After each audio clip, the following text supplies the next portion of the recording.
If I could ask everyone to take a seat, please, we can get started. Hi, I would like to welcome all of you to the second annual Business Idea Competition, and thank you for being here. I'm Berna Aksu, Director of the Center for Regional Economy, Associate Professor of Strategy and Global Management, and Stahl Professor of Entrepreneurship in Graduate Business Programs at the School of Economics and Business Administration.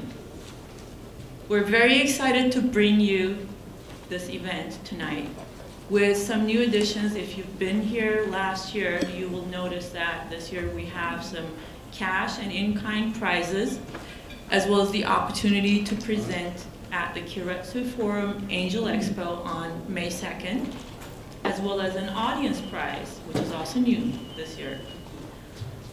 For this event, we're collaborating with the Keiretsu Forum, the world's largest angel investor network, Northwestern Mutual, which is sponsoring this year's cash prizes, and Hanson Bridget, which is donating partner time to the winner. The People's Choice Award will be determined by your votes, so listen carefully, take notes. At the end of all of the presentations, you will get a chance to vote for your favorite presenter, and we will award the presenter with the highest number of audience votes. The cash for the People's Choice Award was partially contributed by one of our alums who was introduced to Keiretsu through our partnership and has now become an active angel. As many of you know, we've had a very successful strategic partnership with the forum for more than 3 years now, and we have expanded it over time. We've had tremendous interest in the competition. We received 18 applications and selected 8 great presentations as finalists. Unfortunately, one of the finalists had to drop out at the last minute, so we now have 7 finalists tonight who will pitch their ideas to you and the judges. We have representation from across all of our MBA programs, as well as some alums presenting. The finalists will pitch for 2 minutes, have a Q&A with the judges for 4 minutes, and then receive feedback from the judges for 4 minutes. The judges will score each participant on a scale of 1 to 5. The presenter with the highest score will win the competition. Next, I would like to introduce to you Randy Williams, who will walk us through the competition. Randy is the founder and CEO of the Keiretsu Forum. He has 30 years of experience in finance, real estate, and marketing.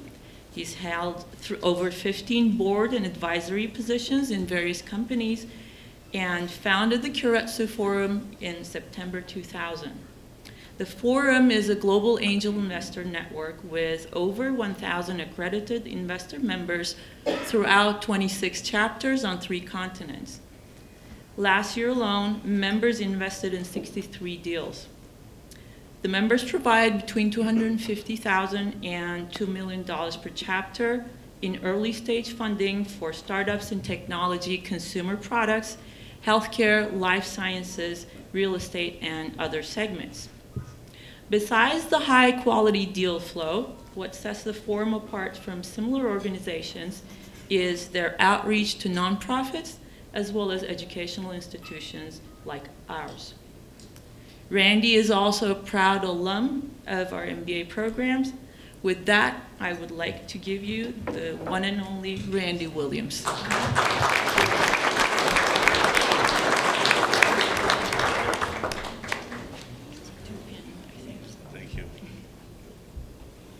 The synergies with St. Mary's have been fantastic, Bernard, under your leadership. You've obviously had some great students come through, and in fact, I think later on this evening we'll talk about inviting you and having you come. And we love youth. We can learn so much from you. I mean, what you know about social marketing and the SEO world's very intriguing to us, and you know more than I and us, maybe myself. But in fact, let me start off by telling you a quick story. Why I started Keiretsu Forum because of my lack of discipline as an investor. I was blessed to be able to retire in the mid-90s and quickly. A couple iBanks started losing my money. And so I wanted to circle myself with a circle of trusted friends that we could obviously help each other with a non-vested platform. In other words, help each other, but nobody takes anything from each other. Well, let me ask you in the room, who has lost money investing in the room? Any investing? I thought St. Mary students were really honest, Christian school. And that's why I started Keiretsu, because I was tired of losing money and I needed swarm intelligence. And you're going to see a lot of swarm intelligence tonight. The whole spirit of Keiretsu is we all help each other be smarter, more efficient investors. We're very fortunate to have thousands of business plans come at us. The world's flat, and so yes, we started here at Silicon Valley. We're on 3 continents. And your heritage, Berna, we opened up in Istanbul. In fact, 3 companies just got funded, both in Northern Cal and Southern California, out of our Turkish chapters. So the world's flat. We get to see opportunities all around. But one thing's very interesting to me when I travel. In fact, I'll be in Toronto launching our 27th chapter on Tuesday, is they all look back how special we are. Now, how special are we? The innovation of what we have here in the Valley and what you are learning and what you are going to contribute. That's powerful. They are all looking at Northern California. It's powerful. So go out in the world, make it happen, and hopefully we'll fund you. Well, let me ask you, who's been to Keiretsu Forum as a guest? Wow. Did you all enjoy it? Yeah. So one thing I do say when I'm up there, I say, capital's important, but resources are just important. So presenters tonight, ask for resources after you present. And we're gracious. This is a gracious Shark Tank.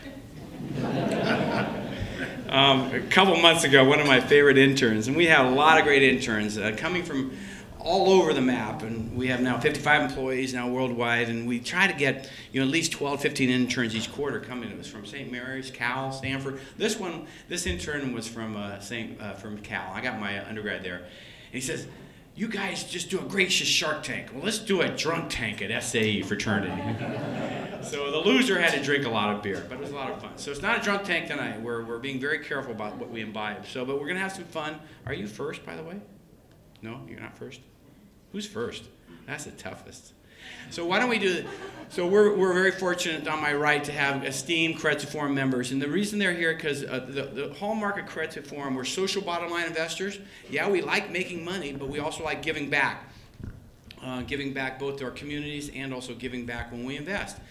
Now, so they're here giving of their time, love, and energy. So why don't we do introductions? If I can have Paul stand up first, introduce himself, and so you can hear their background, and I like to have them speak for 45 seconds to a minute. Paul, please.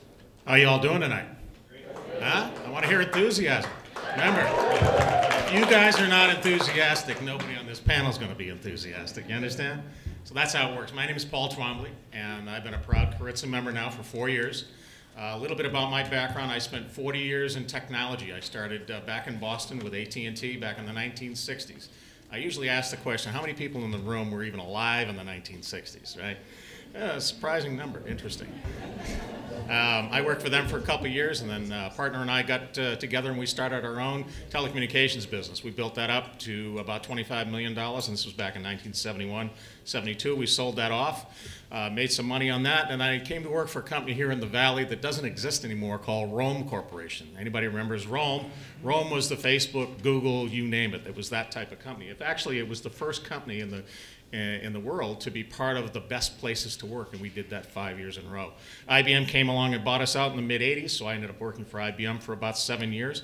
That was a very interesting and rewarding experience, but IBM decided to sell that division off to Siemens, and so myself and a couple of other people went off and did a series of startups. 2 of those startups were very successful, made a lot of money, and 2 of them were very efficient cash-burning machines.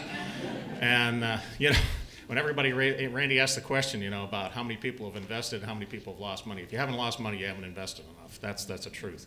So anyway, I am enjoying the opportunity now for the last 4 years to be on this side of the table, not the working side of the table.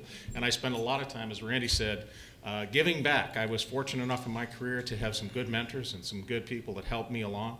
And so now I spend my time helping young folks like yourself and young companies hopefully not fall into the potholes that I fell into. Great. That's Thanks, a little Paul. bit about me.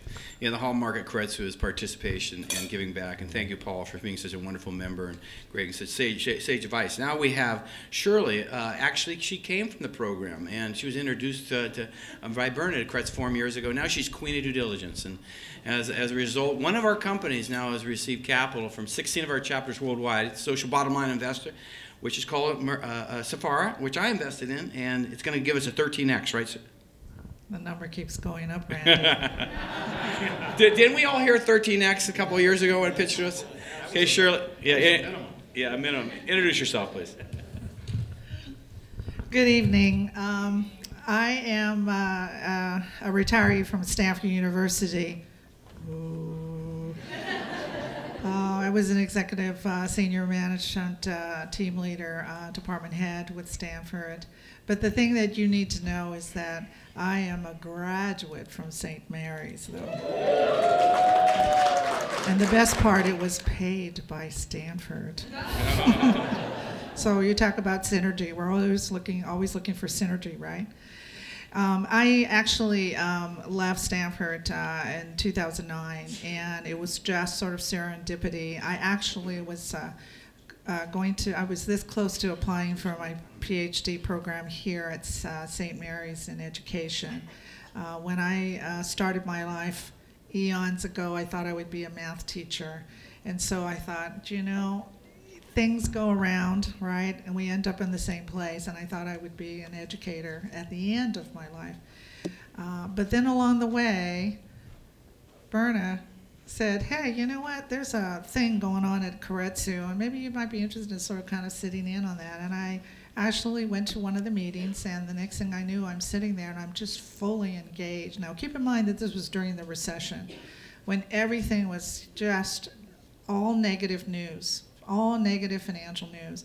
And here we were in Keiretsu with all these passionate people in garages inventing things, startups, and they still had this optimism about the world and the future in the United States. And I looked at that and I said, you know what, that's for me.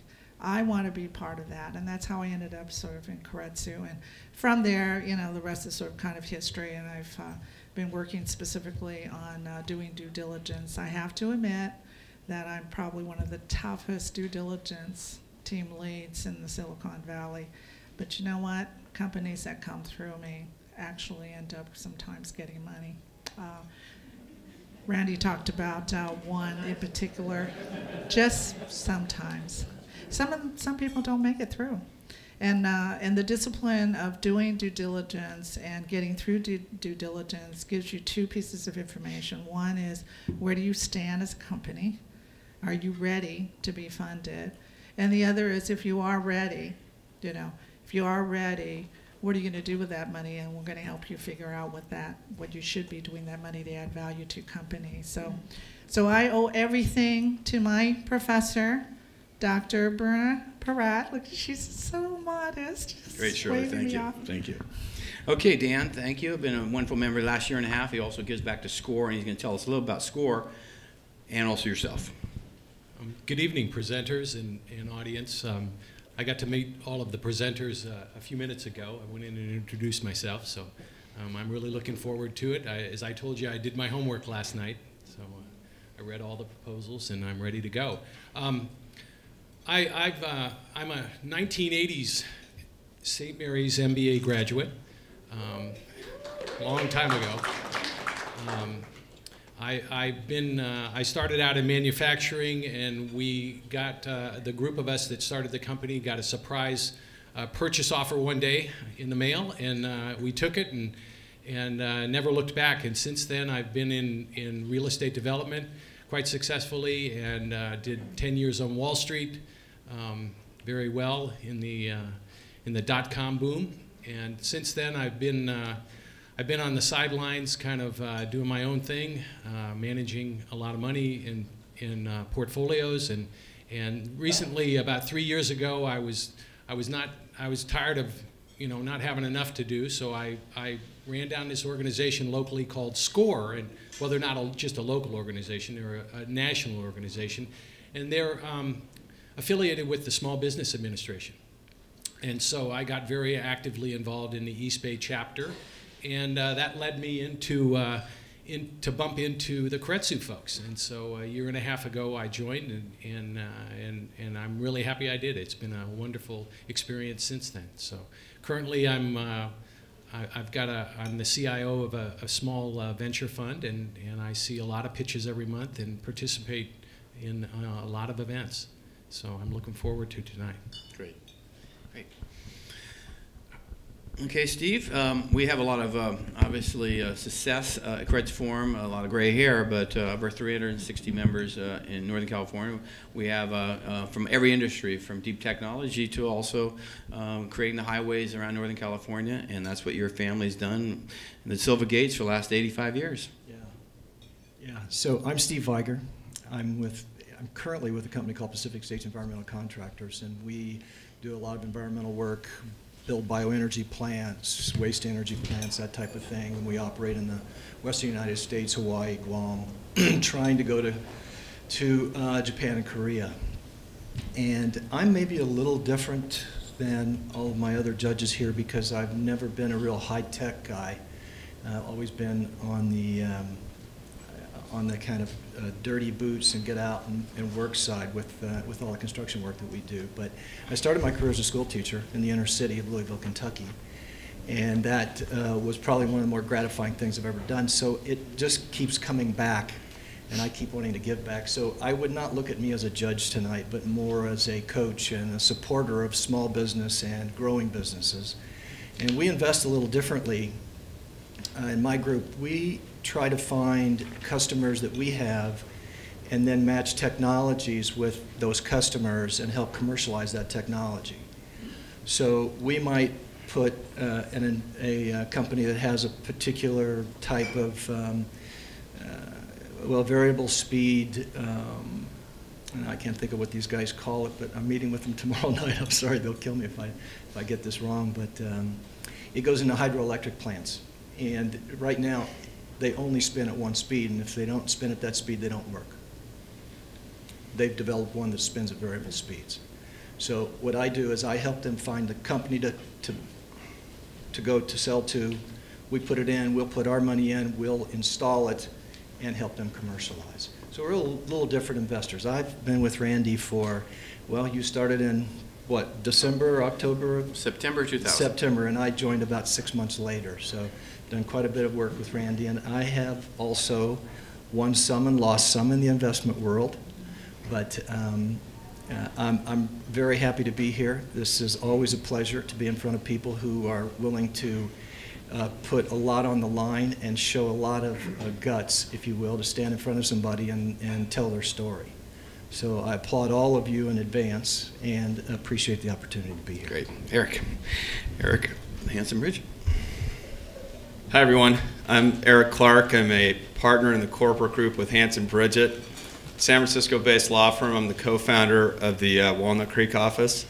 We're a very proud sponsor of Keiretsu, have a very strong relationship with them. I'm a little jealous though, Randy. I don't have an official Keiretsu title like Queen of Due Diligence. I'm not sure how you compete with that. Well, you want to be a queen or a king? Well, no, I don't want to be the queen, but I just want a title. Okay, good. Let's come up with something catchy. I'm an alum of St. Mary's, proud alum. I'm a Gale. It's the year of the Gale. Real quick, who's got the best men's college basketball team in the Bay Area? Yeah. Take that, Cal and Stanford. That's right. So I represent a dual lot allegiance here. Yeah, I represent a lot of early stage companies, particularly focused in the technology area. I do a lot of licensing and development of technology, advising and counsel. I represent private equity funds that make early stage investments in technology companies. And the thing I love most about my job is working with entrepreneurs. I love the entrepreneurial spirit. You know, sometimes we think about California and how difficult it is to do business here, and regulations keep getting more and more complex and difficult, taxes keep going up, but it never ceases to amaze me that entrepreneurs keep coming up with good ideas here in the Bay Area, and you see good companies that get funded with capital through Keiretsu and other private equity and angel networks, and that's exciting. And so, you know, keep up the good work with ideas and creativity, and good things will come. I see it all the time in my practice. So I'm looking forward to judging the plans and seeing. So here we go. You all ready? Okay, so it's 2-minute pitch, 4-minute of Q&A, and then 4-minute feedback. During the feedback time, you can't talk. You have to take it and listen. And so after you watch this for a couple iterations, I want to engage the audience. I want you to ask a question if you have a question. I can only pick on one. The first couple, you'll see the drill, you'll see the vote, and then Berna, they're also voting, correct? Are they voting? And then how does that work? Well, they're going to vote after the event, and it's just a one-time vote with your cell phones. You're going to text, basically. Okay, great. And vote for one of the companies. Okay, so we're ready to go? Any other I want to invite Molly O'Kane, winner of last year's competition. That's right. To give us an update on her company. Oh, I did not notice. Yeah, Molly's been busy. You know, one thing wonderful, Molly, grab the mic, is that we really respect multitasking from our entrepreneurs. So, Molly, you've been multitasking. Yeah. So I have a little bit of a slideshow and a video to introduce you to my company, Sweet Sprouts. Last time I was here, it was just for baby, I think, and then it changed to mom for good based on the feedback from the judges, and then we got some more feedback. So it's Sweet Sprouts, and so if you wouldn't mind having your attention to the screen, you can see a little bit about it.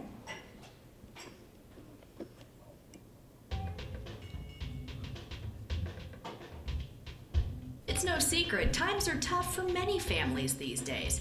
In the U.S., 1 in 5 families struggles financially, and the up and down economy has everyone pinching pennies. Here's your chance to make a difference while watching your own budget and earning some cash, too. Introducing Sweet Sprouts. My name is Molly O'Kane, and I'm the founder of Sweet Sprouts. Sweet Sprouts developed from my own struggles as a mom. As I watched my young son grow up, I fight a constant battle to find affordable clothes for him while keeping the family budget in check. Sweet Sprouts was born from this constant challenge. I wanted to create a forum that would not only assist local families, but also support the community. Sweet Sprouts accomplishes both of these goals. Sweet Sprouts offers hundreds of brands at up to 75% off retail prices and enables families to earn cash or donate to local charities. Using Sweet Sprouts is simple. Just post your item and, when notified, send your special items to their next loving home. Site credits can be used on our website or converted into cash. Are you a nonprofit that supports families?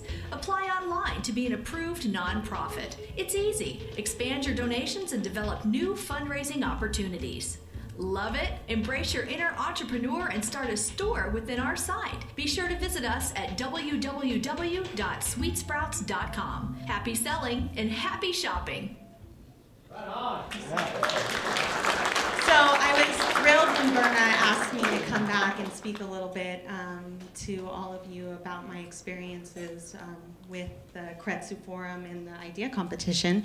So I just wanted to share with everyone some of the things that I got out of winning the competition last year. So the biggest thing I would have to say is the mentoring. When you win this competition, you get one-on-one time with a lot of entrepreneurs that have had successful startups, and they can share with you some of their experiences and, you know, their joys at their startups and things to watch out for. And one of the biggest things is understanding the funding.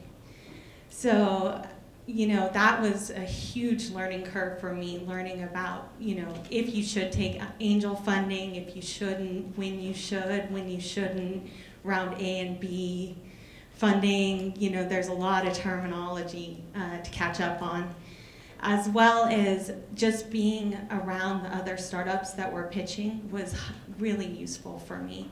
Learning where they were at in the process, you know, some of the things that they encountered as they went along was great, as well as it being a catalyst. Because when I submitted the idea, it was just an idea, you know, but this was really the catalyst to make a decision. Am I gonna go forward with the idea and make it a business, or is the idea gonna get placed on the shelf? And so using my time at St. Mary's, I was able to use a lot of my classes to do research on the business idea as I was going through marketing and business strategy and the other aspects of the courses, and really look at the idea and see if it was worth doing. And then conciseness. I know a lot of you have taken Barry's class, and yeah, so it's really useful, but really looking at how you're presenting your idea. You know, can you say it in less words? You know, can you say it in 2 sentences? Because that's all the time you may have. So those probably were the top 5 things that I learned going through this process.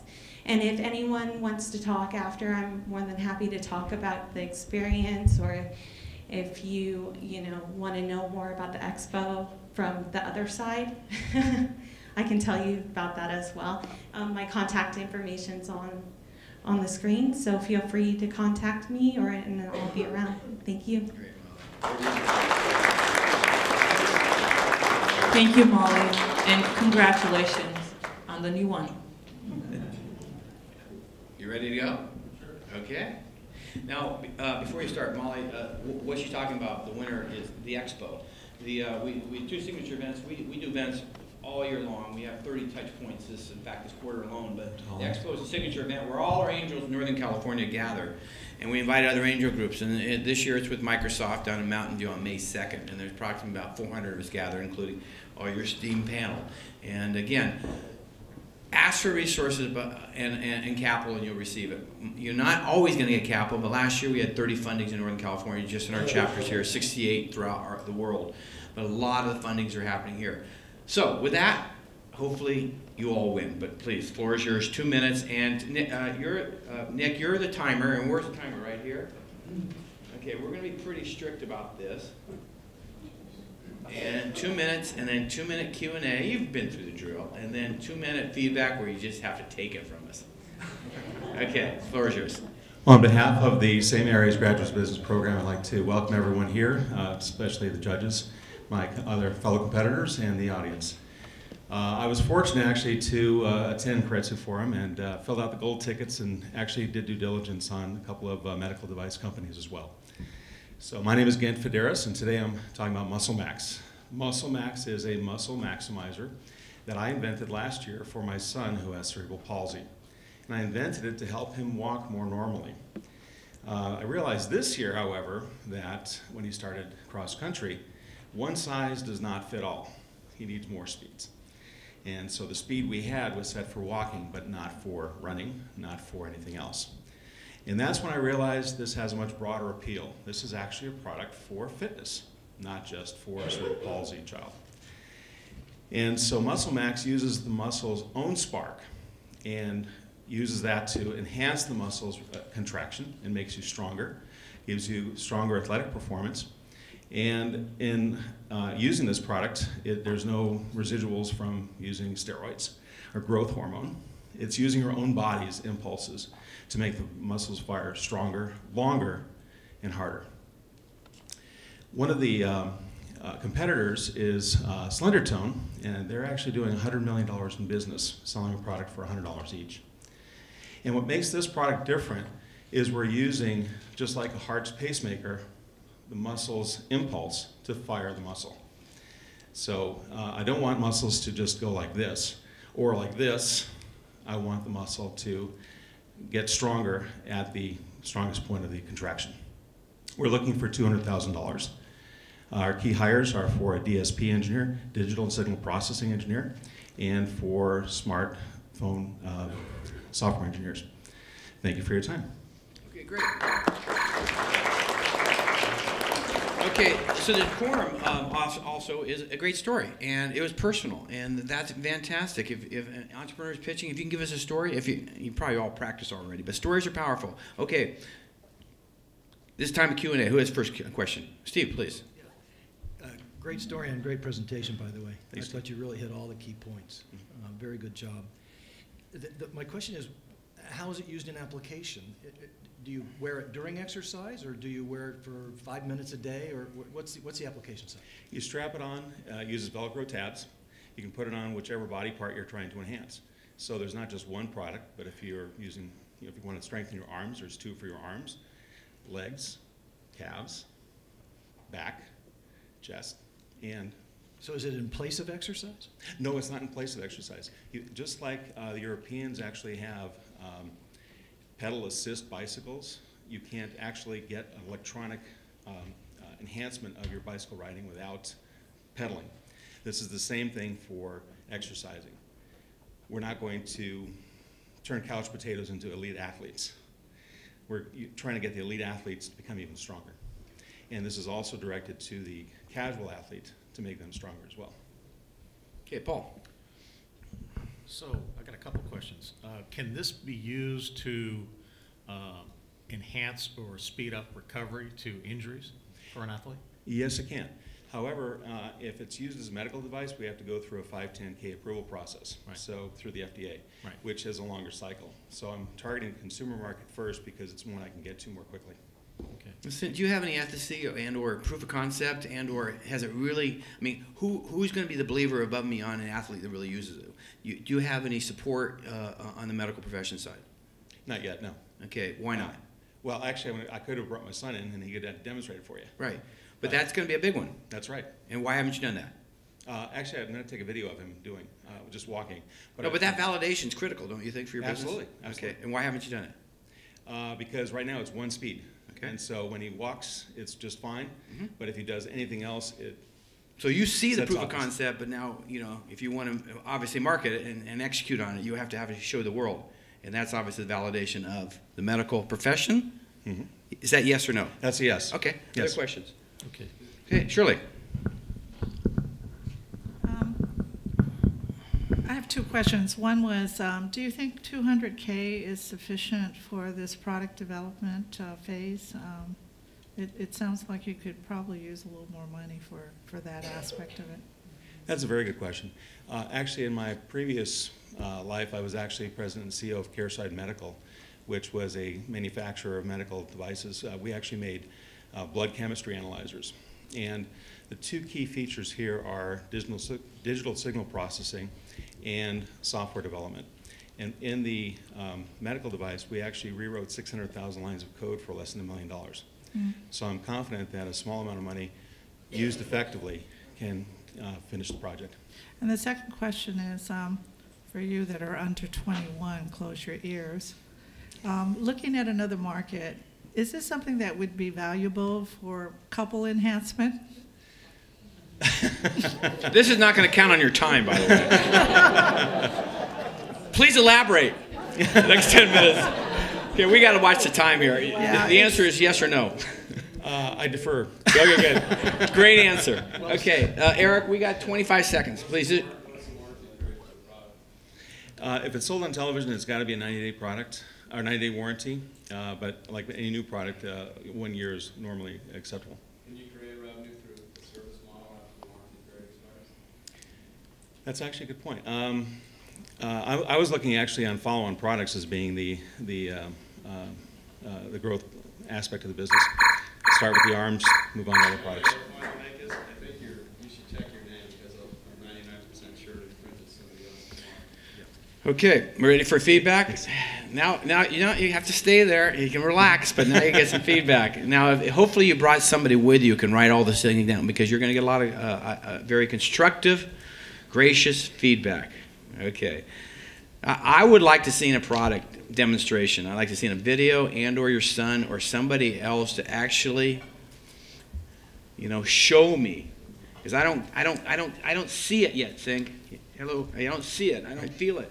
So, that's worth 1,000. You had a story, you got me, but I don't see the product in my mind yet. Okay. So I'll build off of that. Yeah. Any device that is going to be built is a good idea to have one to show us and kick around. I'm from Missouri, show me, right? That's the first thing. The second thing is if it's if a device is going to be manufactured, tell me about how that's going to happen, where that's going to happen, what the costs are, those kinds of things. It's real important, right? Software is one thing, but hardware is a different thing altogether. The other thing is you didn't talk about your development team. Is that you? Is that somebody working with you? I mean, it's real important. I hear that there's more than just you, okay? Because teams are the thing that make companies successful, not just one individual. And the other thing that's important, I'll say this to everybody here, is tell me how you're going to make money, okay? And then tell me how I, as an investor, am going to make money. Because that's real important. At the end of the day, we love you, you're crazy, you know, great idea. But the thing that fundamentally matters to me as an investor is how I'm going to get a return, when, how much, and at what multiple. Okay. Okay, we're giving some gracious love here. You know, how about anybody else? Give some TLC. Steve? Yeah, sure. Absolutely. Constructive. Yeah, very constructive. Thank you, Paul. Again, I thought the presentation was great. I think you need more money because you don't want to be coming back and doing this constantly. So I would just, what I would say is add in 2 years. What do I need in 2 years? And let me try to grow from there. And then if you don't get all of it, you can always back up, right? But I would add that. 1, 2, I would tell your past experience because that is huge. I didn't know that until the very end of the questions. But I'd put in the presentation because as an investor, that's important to me. What have you done before? And you've been successful and you've done this type of job. So those are 2 things I would just add to what everyone's saying. More feedback? Yeah. One of the things that you know that investors are always look for, because it's sort of kind of attributed to the return on investment, is a product that actually, and I use this term, delight. You know, something that delights the consumer in some kind of way. I think you're sort of onto something if you can fully develop this. You should really seriously consider the diversity of the market that you're looking at. I think you're too narrow in terms of who you want to appeal to. I mean, it was sort of, everybody was sort of laughing when I said couple enhancement, but there's a lot of money in that business, and you know, and that's revenue. That's what investors like to hear. Oh, that's another strong, stream of revenue. So take a look at the diversity of application for your particular product, and then just sort of kind of explore each of them. The one other final thing was, you have sort of a 3-tier marketing plan going, because you're looking at adoption at sort of the high-end athlete, and then you have sort of kind of the secondary market, and then you've got the consumer at the 250 and 350 end. Each one of those plans costs money to implement. So I would suggest that you really seriously think about what it's kind of revenue you think you're going to be getting, and then pick one of those and triage it, and then that can actually be built on, and you can use that revenue to sort of kind of expand to the other areas, but pick one. Okay, any other comments? So you mentioned and you alluded to your exit being Johnson & Johnson. It's really great, entrepreneurs, when you talk about exit, if you have a clear strategy toward that exit, if you have relationships with Johnson & Johnson, why Johnson & Johnson?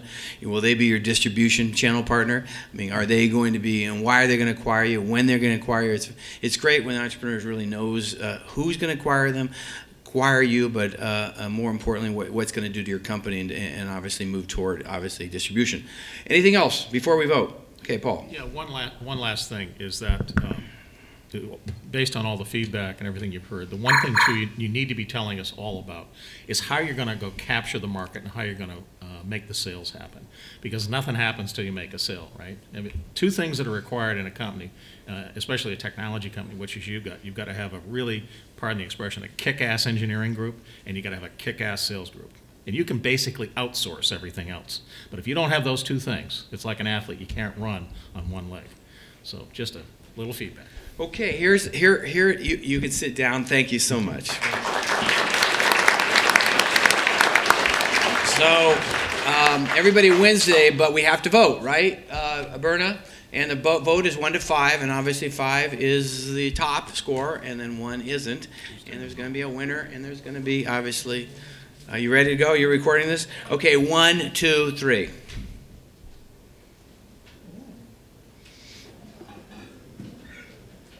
Okay. Total? So,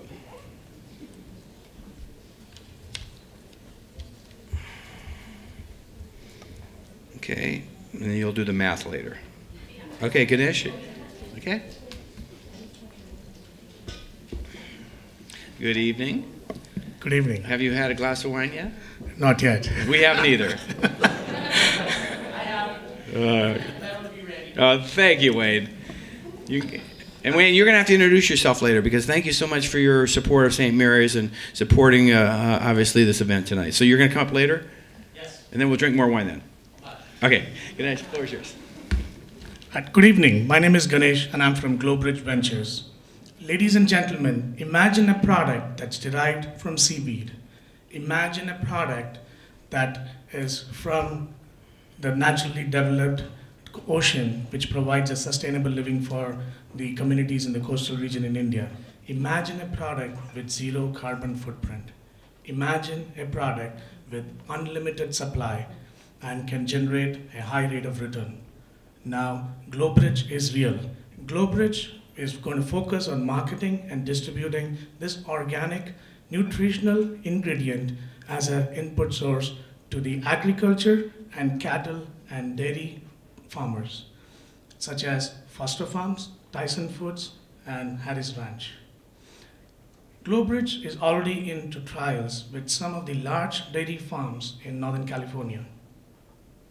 The price advantage of this seaweed byproduct, coupled with the US organic market opportunity, can generate a 33% IRR for a period of 5 years with an NPV of $4 million.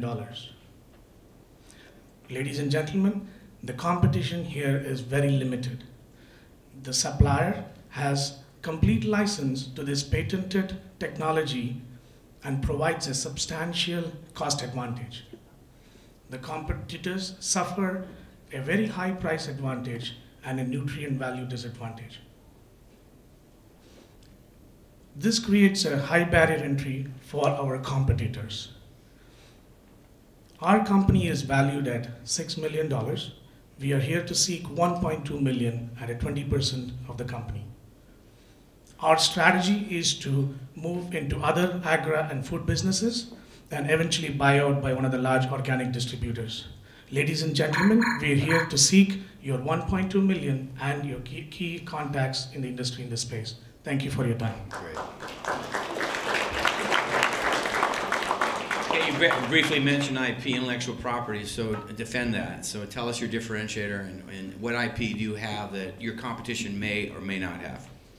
Yeah, so the competition doesn't have this IP. So anybody can grow a seaweed, but what you take out of the seaweed and you try to apply that into the farming practice or into the animal feed practice, that extraction process is completely patented approved in Indian government and also in US and Europe.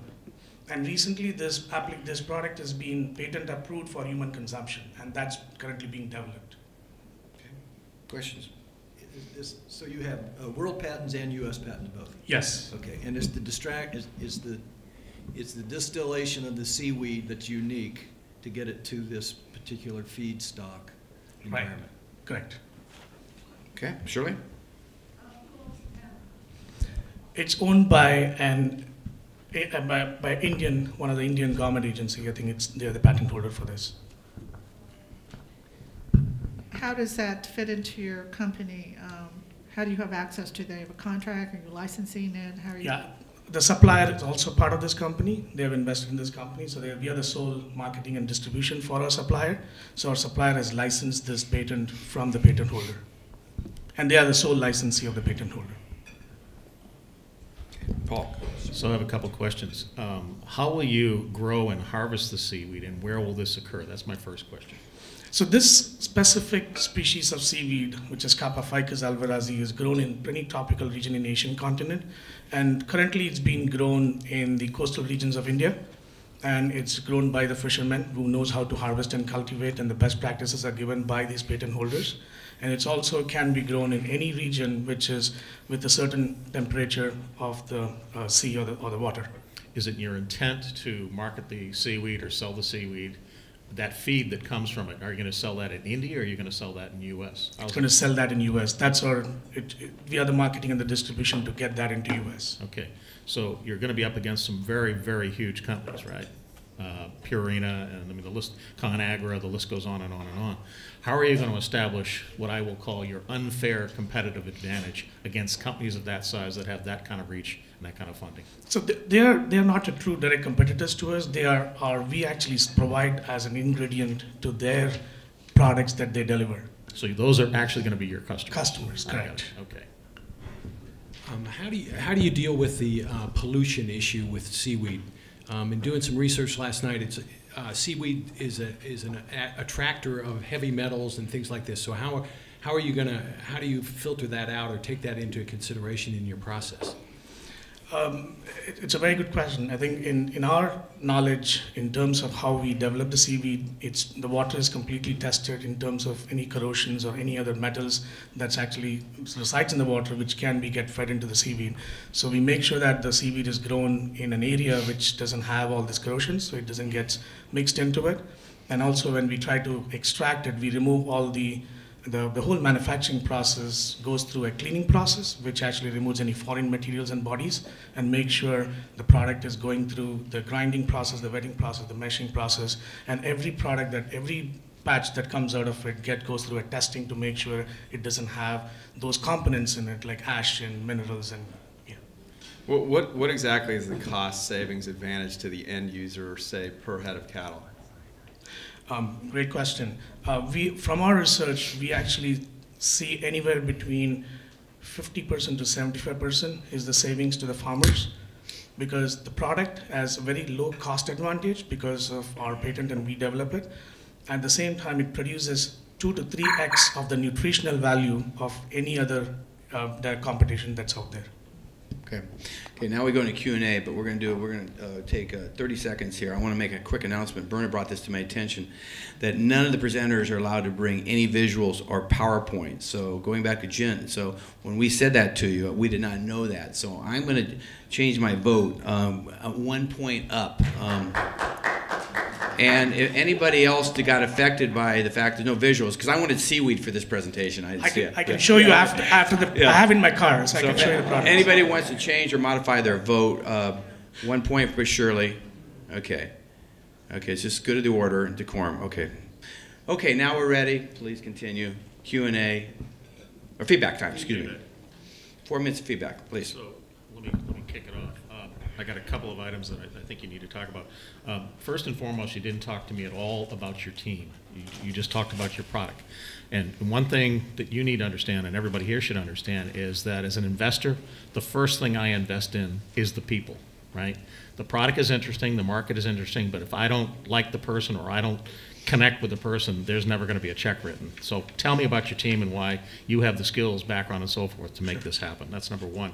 Number two, you didn't tell me about where the product was coming from. It wasn't until I asked you the question that I figured out that seaweed is actually being harvested in India. And I thought you were down in Monterey Bay with a sickle out in the middle of the harbor doing something.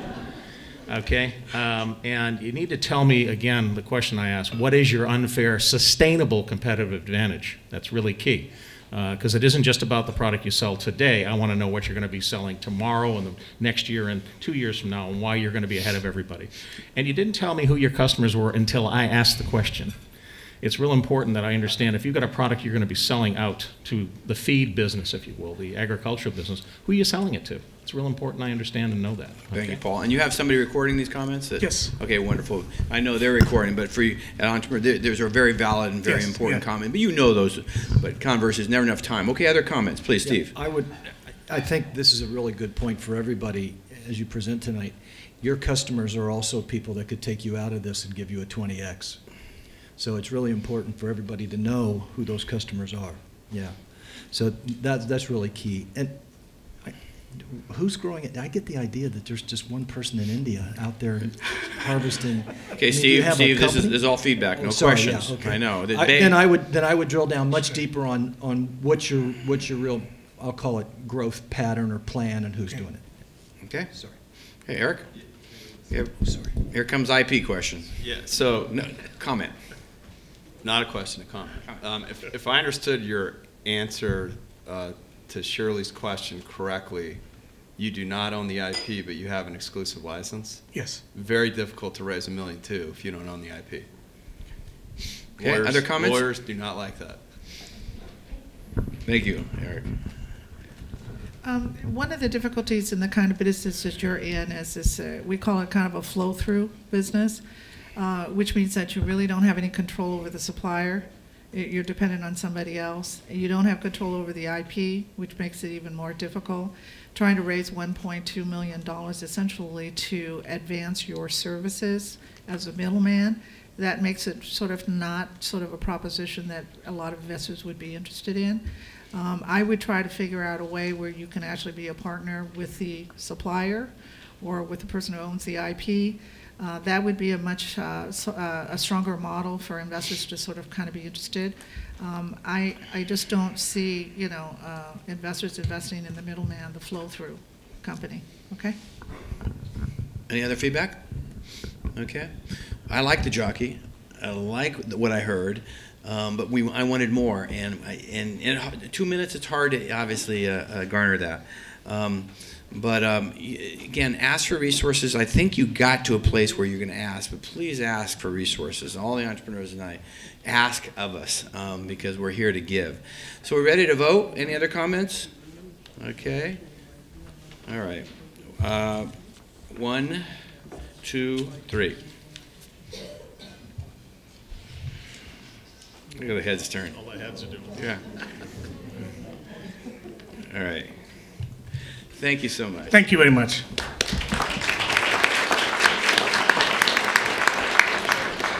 All right, are you dying to ask a question out there? Okay, so next couple presenters, if I see a hand up during the Q&A, I'd like to pick on you, if you're ready. Okay? All right, Michael, you ready? Yep. Okay, great. How much, this is not going to count your time, but how much time and energy and have you spent on this with Bern and team? Has this been all quarter or just last night? I mean, how much time did it take to get here? A week. A week? Yeah. Okay. And the rest of the presenters, 2 weeks? 2 days? 1 week. Okay, great. Floor's yours. Okay, thanks. My name is Michael Woodcox. I have spent the past 20 years practicing architecture and have focused on using digital techniques and manufacturing techniques to enhance the way we make buildings. What I'd like to do tonight is to share with you a business opportunity that I think is going to transform the business of making buildings, making them more cost effectively, more energy efficient, and more profitable. In 2020, California is going to require all new residential construction to be zero net energy. Zero net energy means, of course, that the buildings have to produce as much energy as they consume. This is a tall order. It's not easy to accomplish, and it's very difficult to accomplish with any of today's technology. The key to doing this properly is to have a very high quality, energy efficient building envelope. And by envelope, I mean the walls and doors, or really the walls and the roofs and the floors of the building. My company has spent the last 15 years developing a very efficient method for producing panelized or modularized building envelope systems. And we do this using digital technology to model the building, to then subdivide the model as is needed into panels that we feed directly into a digital manufacturing process. This takes out human error and it produces a very high quality product that can be assembled very quickly on site. We have built 30 houses in the Bay Area. We have a manufacturing facility down in San Luis Obispo. We have recently signed an agreement with one of the major production home builders to build a prototype, which we believe is going to turn into some major projects for us in the very near future. So I'm here to look for capital to basically scale up our operation to take advantage of the growing building industry for residential construction that's energy efficient. Great, Michael. Michael, you got a perfect name for your business. Michael Woodcox. Okay, first question. Getting back to IP, intellectual property, I mean, what is a differentiator? I mean, thank you. We need this. In 2020, you have an artificial deadline. Everybody's have to be doing that. That's powerful. A lot of money in that particular line in the sand. Yep. But, you know, how do you protect yourself when you give it to Kaufman & Broad? How do you protect yourself when you give it to a large, obviously, distributor? We have 2 patents for the software that we use to both model the building and actually drive the manufacturing process, one for each. So we've got our own proprietary CNC equipment that we use, and we've got software that's the front end for actually designing the building and panelizing it. Okay, questions? Okay. How do you deal with the UBC listing or rating on your product? Right, it's standard wall construction. It's using metal studs and foam. It's how we put it all together, how it's configured, but it doesn't require any, for residential construction right now, it doesn't really require any special designation. Even if it's load bearing? No. Okay, question? Again, if you have a question, put your hand up. It's, okay. it's Paul. engineered. Okay, Paul? Shirley? I just want to check your cost competitiveness using your product as opposed to, you know, sort of the run-of-the-mill way we've been doing Yeah. it. Is it pretty cost effective in terms of it is adding cost effective to as long as you take into account the insulation. And so if you compare it to just raw wood framing or raw metal framing, it's more expensive. But if you take into account framing a wall that actually is energy efficient, has a high degree of insulation, then it's comparable. So the main advantage for us really is the speed of assembly and the fact that by using the digital process, we have a much higher quality product. Have you thought about, in terms of your adoption, have you thought about focusing on disaster areas where they really need to get things up and running quickly? No, I actually haven't thought about that. What did you think about Great that? idea. Okay. And Michael, what are you thinking about? What resources do you need to grow your company? Above and beyond capital? What relationships you don't have? Basically, we need to develop a sales force, a marketing force, okay. People that can help us with production. I mean, we've just been doing this ourselves. We've invented this thing. It's functioning. We can Okay. build a few houses. So you want to scale and you need HR? Yeah, exactly. Okay. Exactly. Paul. And market it. Okay. Paul? Or excuse me. Okay. Couple questions. Who's your customer going to be? That's a great question. Architects, builders, production home builders in the case of this one agreement that we have. Anybody that needs to build a building. Developers. Instead of you doing this yourself, could this be a license model where you license it out to the building materials manufacturing groups? I mean, there's some big guys in that business. Yeah. And if you got a new technology, this might be very cool. It could be. We need to do more study to find what the right niche is for us. One thing about Kretz Forum members, they're gracious, and all these are successful entrepreneurs themselves. Steve comes from DeSilva Gates, was one of the largest construction companies in the Bay Area. What's your question, Steve? I guess what I'm wondering is, how are you really going to differentiate this? Because from performance to hype, from all builders, they're all going to say they have low E, they're all going to say whatever. And they do. Right, so how much different and how much better is it? Because it's all going to become a price performance issue.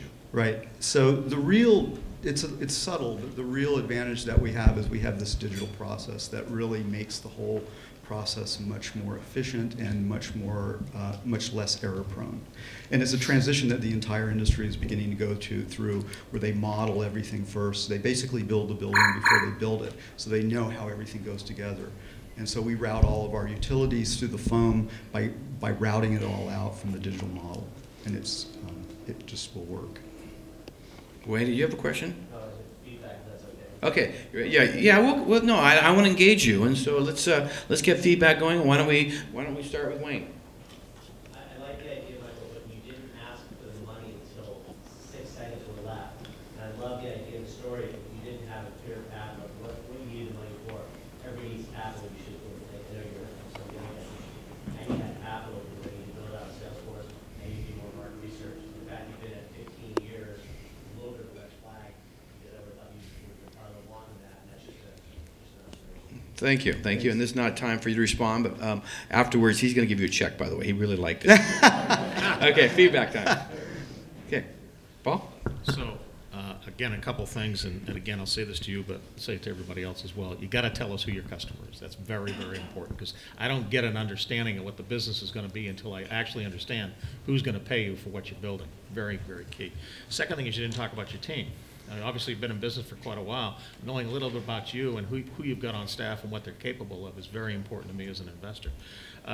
The other thing that's important is you didn't talk about who your competition is, or who amongst your competition might come knocking on your door and write you a check for the company, because that then becomes the return to me.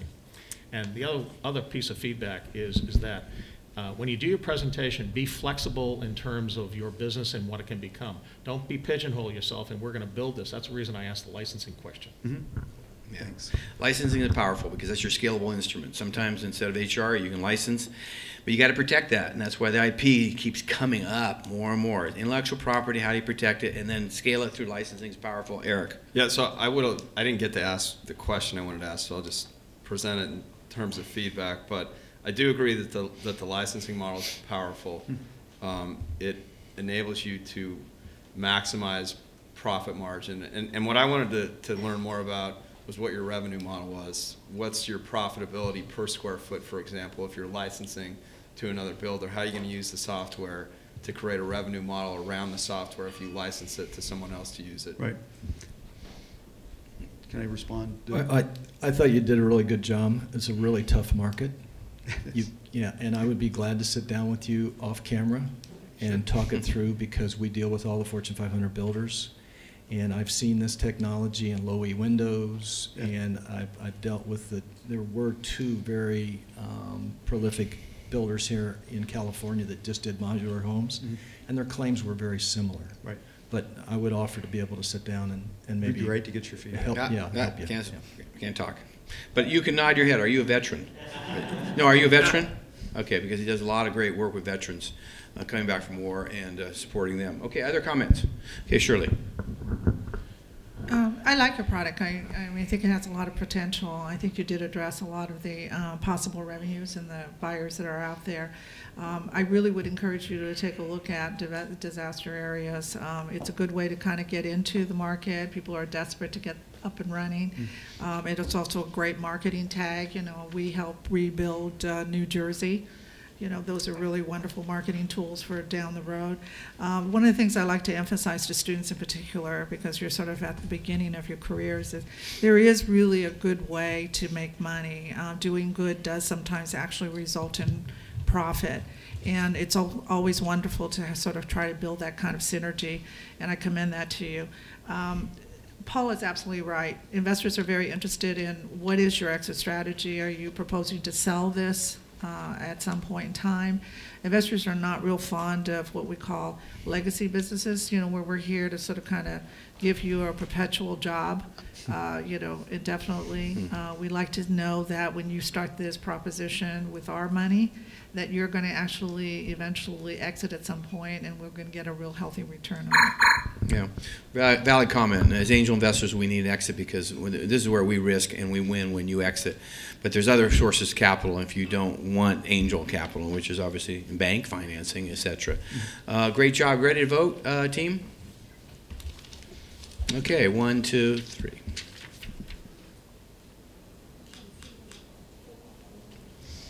Okay. Great job.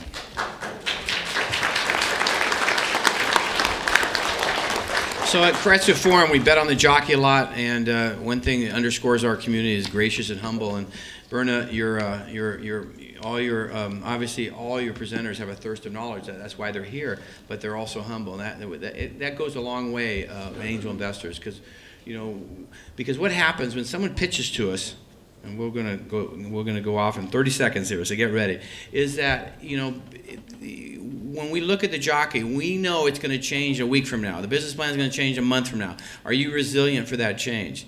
But don't get up and tell us that, this business model I'm going to work on the next 10 years is going to stay exactly flat line. It's not.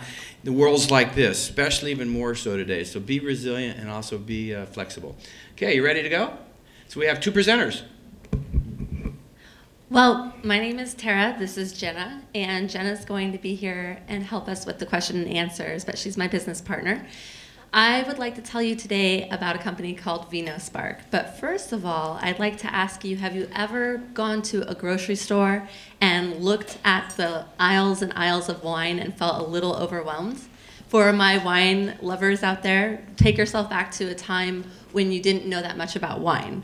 At any point in time, did you feel overwhelmed about the choices that you had available to you?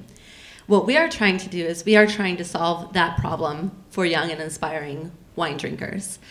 VinoSpark offers a unique wine profiling system that allows new users a way to interact in an unpretentious e-community, but also in a way to learn about what type of wines they like. Basically, what our users will do is they will go to our website, they'll take a wine profiling test, and then they will have recommendations of what type of wines they like. They'll be given different colored dots, and after that, they'll have a customized website that not only tells them the type of wines that they may like, it will also offer suggestions with wineries that we have promoted, because the way that we make money is we're an online brokerage. But what we're doing is we're doing it in a way that other people haven't done before. Basically, what we're doing is we're bringing the tasting room to consumers. Our target market is the millennials, so we're targeting 21-year-olds to 30-year-olds. This is a large market in the United States. About 47 million are wine drinkers, but we will first start out at the Bay Area. What we're asking for today is we're asking for $100,000, and that's just to help us mostly with web maintenance and inventory management. My name is Tara. I have 10 years of sales experience, 3 years in the winery industry. And this is Jenna. She has 3 years of operations management. And we also have a web designer named Nicole Hughes. Thank you for hearing our idea.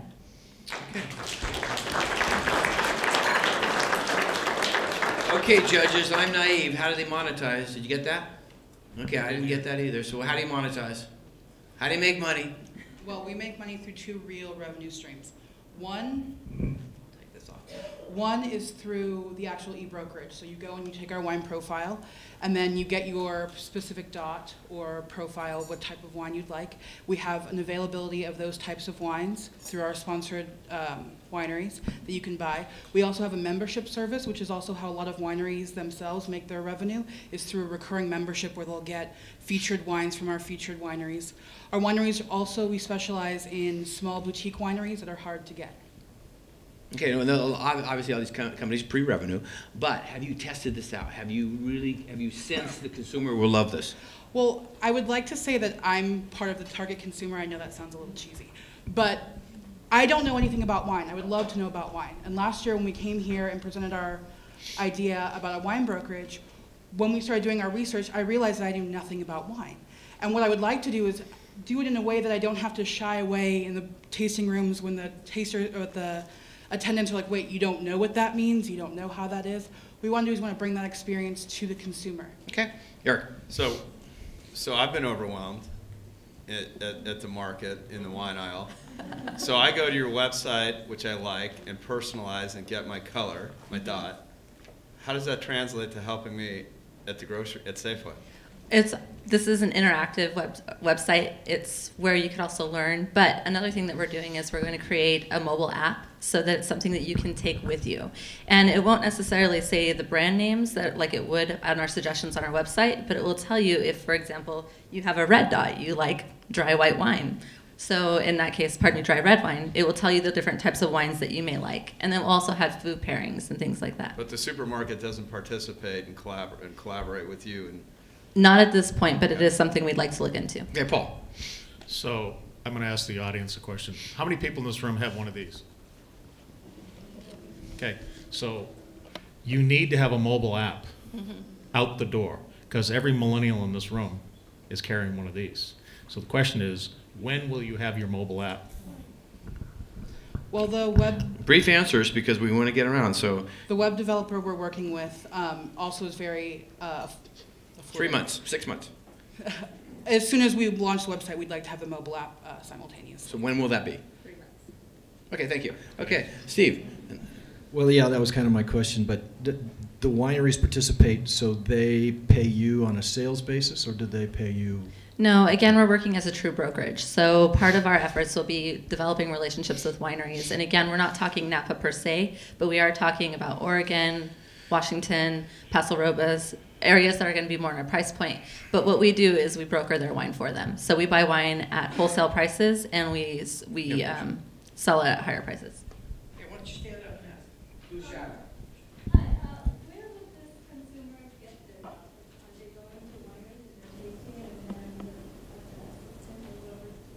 Here? No. Okay, this is one count your time. Repeat the question. Where are you going to receive it? Where would you receive your doll? If you were interested in it, you would receive it from the website. So the first action that you do at our website is actually receive a wine profile dot. Okay, Shirley. 24 seconds. I guess I'm kind of confused on how you're driving consumers to your site so that they can take this. I mean, we're busy. I mean, I can just walk down the aisle in Trader Joe's and just grab a couple of bottles and be done with it. Why would I come to your site? The idea is to make it fun and interactive. So the way that we're reaching how we're reaching our customers is we are initially going to start direct sales, and so we'll go out and do wine profile or wine parties and things like that. So that's how we're reaching our customers. If I understood your question, I don't think I did. No, you got some of it, but okay. Never enough time. Okay, feedback. Are you ready for feedback? Who's first, please? See, we all think about customers. That's all we think about. We think about how do you access them, shelf space. How do we garner? With gray hair, we think about execution and we think of capital. You might think a freemium model is interesting, intriguing, but we think about how we're going to make money. And we know Paul loves a freemium model, right, Paul? Right. So no, I know. I'm being facetious. Please. Yeah. Believe me. So Randy's right. When you say the word free to me as an investor, I run the other way, right? Because the bottom line is I'm writing you a check of my money. I want to know how you're going to make me money. Okay, that's really, really key. But a couple of key things is, again, back to what I said. If you're talking about millennials, okay, you've got to have a mobile app when you go out the door. And no ands or buts. I have 3 children that are adult age, and they don't have landline phones. In fact, they barely use a computer anymore. It's a tablet or a phone. That's what they use 99% of the time. So you've got to have that going out the door. That's number one. Number two, I didn't hear any expertise at the level I would expect in terms of the wine industry. Somebody on your team, maybe not on the team today, has got to be a pro from Dover as it relates to the wine business, the varietals, and know the wine industry and know the wineries. Got to know that. Key thing Randy touched on, how are you going to make money? And obviously the next question is, how am I going to make money and when? Okay, Shirley? I'm not, I think it's sort of kind of a problem you're trying to solve, but I'm not sure if you've got the solution for that particular problem, is the concern that I have. Consumer behavior it doesn't seem like a level of expertise that you have in terms of consumer behavior. You're essentially asking people to give you data so that you can turn that data into a profit for you. Why consumers would participate in that proposition is unclear to me. And that only can come from an understanding of consumer behavior, and I'm not sure you have that expertise on your team right now. Feedback? I did a quick search last night, and on one page I found 16 sites that do ratings on wine. So it seems like it's a very crowded space already. So I think you've got something unique in this coloring system, but I'm not sure if I was 21 and wanted to get into wine, that I could fill out a questionnaire and really know what my taste is, because I haven't sampled enough wine to really know. So I might be coming back to your site, several times a week to find out or to get a new new color, because I've tasted Chardonnay and maybe I like Riesling or vice versa. More comments? 57 seconds. Okay. Have you gone on to the Apple Store and the App Store and seen how many competitors are already there? If you haven't done that, you ought to do that. Apple has what, north of, I think it's 15,000 apps sitting on their website. Or on their store. I got to believe that there's some number of competitors there. And one of the things you need to know as a company is who your competitors are, what they've got, what they're good at, what they're not good at, okay? Because I, as an investor, I'm going to do that research at some point in time, and I'm going to come back to you and I'm going to drill you hard on who they are and what you know about them. Because if you don't know about your competitors, remember the old line in The Godfather, keep your friends close and your enemies closer? That's what you have to do. Okay, Steve, last comment, please. Just real quick, you guys have more planning in here than anybody else, so it's obvious you've done a lot of planning. I'm not sure that it came out in the presentation. So I thought you did a good job of planning, but it needs to come out more in the presentation. All right, thank you so much.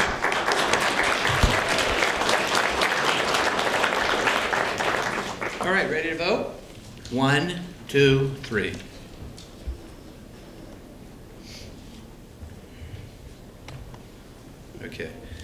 All right, good at the org comment. How about we only have 3 last presentations? How about we just rock and roll and go through the 3, and then we'll take a break, and then we'll raid the wine bar. Thank you. Where's the dean? Thank you so much for being here. We're giving money out this year, right? Last year, you were gracious enough to give money out, but we're going to hear comments from you a little later. Okay. Let's move through this. We have 3 great companies left, and again, 2-minute core, 4-minute Q&A, 4-minute feedback, and you're most welcome to give feedback or ask a question. So we want to engage you. Hopefully, are you enjoying yourself? Yeah. Oh, good. Okay. Good evening. My name is Lonnie Coleman. I'm founder of Thumbspin. And what makes a 30-year-old quit a 6-figure job is something that I'm really passionate about. So what I did was basically, in layman's terms, your current mobile interface sucks. It's built on a 90-degree scale that is basically not ergonomic. So what I did was I spent time studying how the hand relates to your phone, also created an operating system, and applied for forward patents around this design.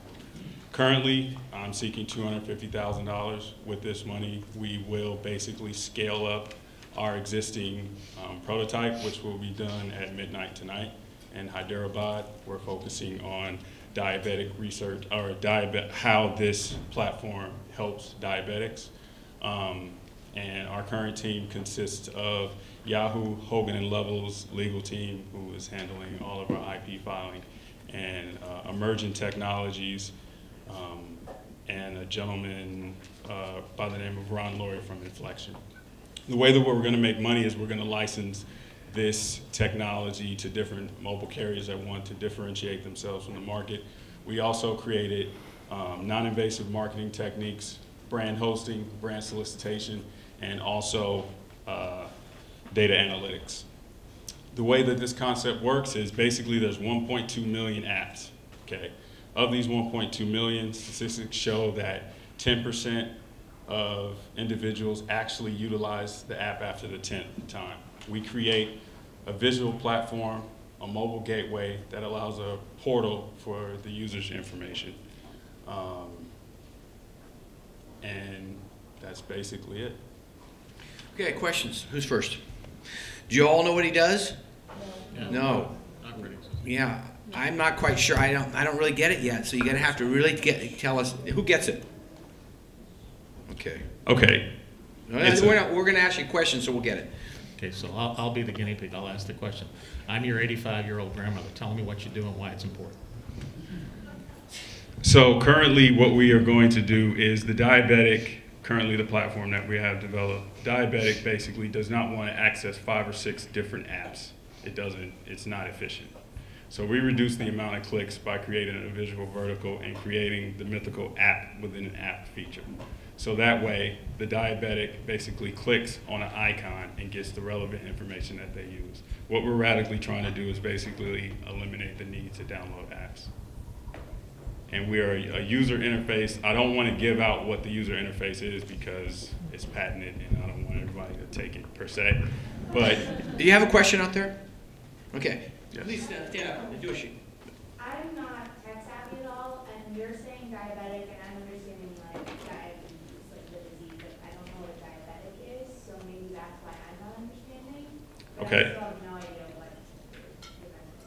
what. Okay, so it's a mobile interface that functions on your thumb, in layman's terms. The way that your thumb interacts with your phone. I didn't want to say it, but it's patent protected. Right now, your phone works on a 90-degree scale, which is highly inefficient. What this does is it reduces the amount of clicks that you click with.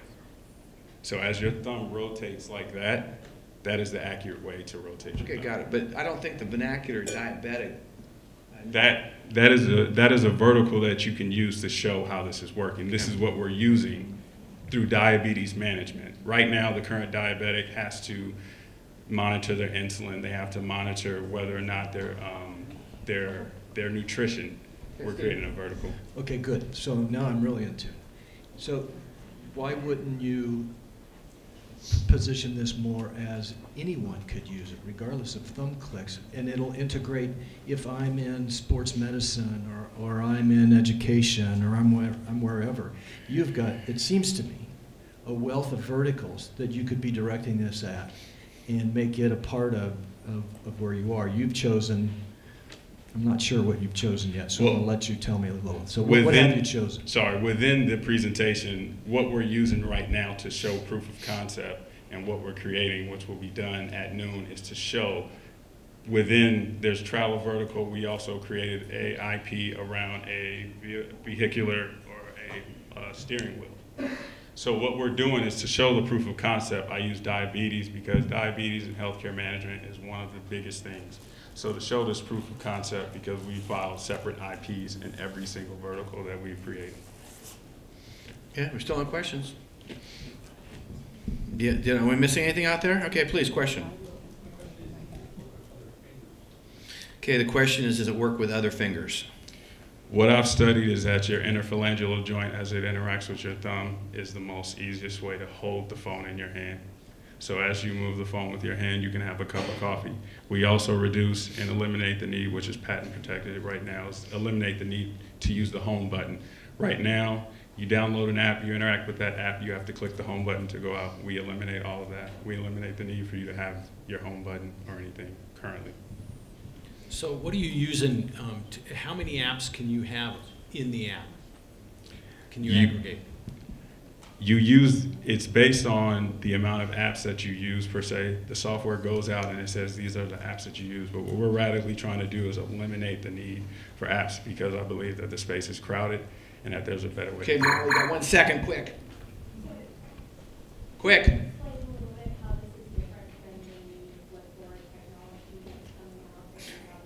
Yeah, give him a long question here, Molly. Your current mobile experience is based on a 90-degree. So no matter how many apps you use, all of us probably use less than 10% of our apps. What this software does is it monitors your clicks and it knows the type of app that you have. Okay, ready for feedback? Now you can relax. Okay, who's first? Okay, Shirley. I like it. I think, you know, the idea of licensing model is very good. I mean, it's a good revenue source for you. I think essentially what you're talking about is basically changing the way we access information. And you've come up with an ergonomic way where you can actually use your thumb. It's particularly good for people who have health issues. So you're essentially cutting out the use of applications going directly to the information, which is extremely disruptive. So I think if you can actually, demonstrate the efficacy of that, with this pilot program that you've got, the vertical that you're trying out. If you can demonstrate that, it's not only, good in the tech health area. I think it'd be very good also in, in areas where, people want to do heavy-duty shopping, for instance, and not have to go through the applications. You have to download every application in order to go shopping on that site. This would actually be very disruptive if people could just go directly to the source for the information and for the shopping experience. Okay, any other comments? Is that? Okay, down to Steve. You have feedback. Any feedback out here? Steve. Lonnie, what I would do is, and the thing that's still, this is not a question, I'm just going to give you as encouragement, but you're saying you want to do away with apps, and as an investor, I'm wondering about all the apps that I've already invested in, and they're going to go away. And so I'm going to encourage you to look at how you frame that.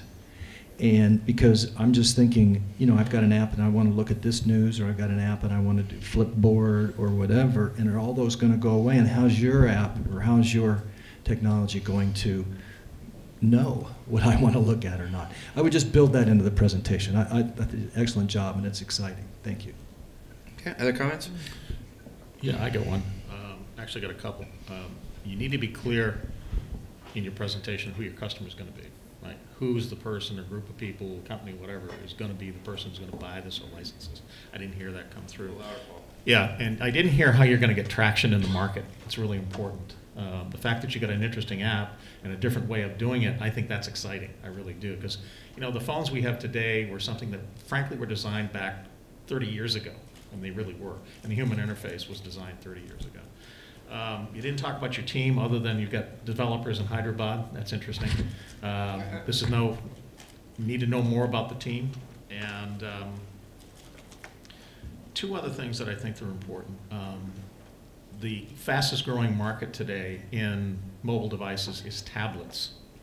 What are you doing about tablets? Because somebody's going to ask that question. You need to be able to address that. Can't help yourself, can you? Can't talk. And you need to be able to, and you need to tell me if your iOS, your object is to replace iOS or Android or both. Okay, I think you got it in here, but you didn't talk about it. And that'll give you a suggestion. There's two ladies sitting right over here that need to have something that's distinctly different in their wine app. You three ought to get together and talk about this. All right, any feedback? Any feedback here? Okay. He had answered your question about the target audience. Why diabetics? Okay, we have, you can't respond. This is feedback time. But yeah, esteemed Pretz Forum member back there with John Muir Hospital. Thank you for that comment. Any other comments? Okay. I like the fact that you came out, you caught my attention early because I'm on this all the time, and that's just going to continue to grow, as Paul's talked about earlier. And you also talked about having your technology protected, which I think is a good thing. So building on that, elaborating on that is important. Okay, one last comment. Wayne, please. I think that you were touching on the 90 degree, but I think you could have explained that a little bit better because I understand when you went 90 degree and that might have been easier. It might have been better explained. All right. You ready to vote? Okay. Thank you so much.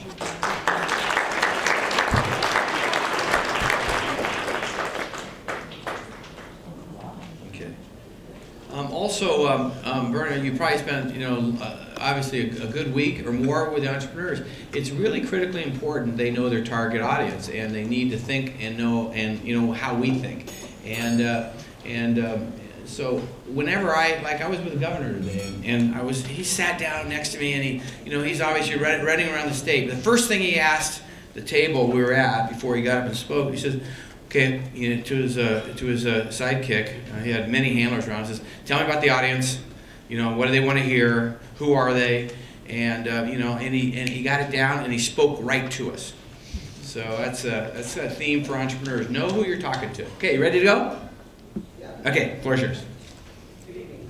My name is Sanju Sharma. I'm the founder of Phenozyme, and we'd like you to invest in chemistry analyzing. Is that on? Let's get it on. We'll go back to your time. It's it was just.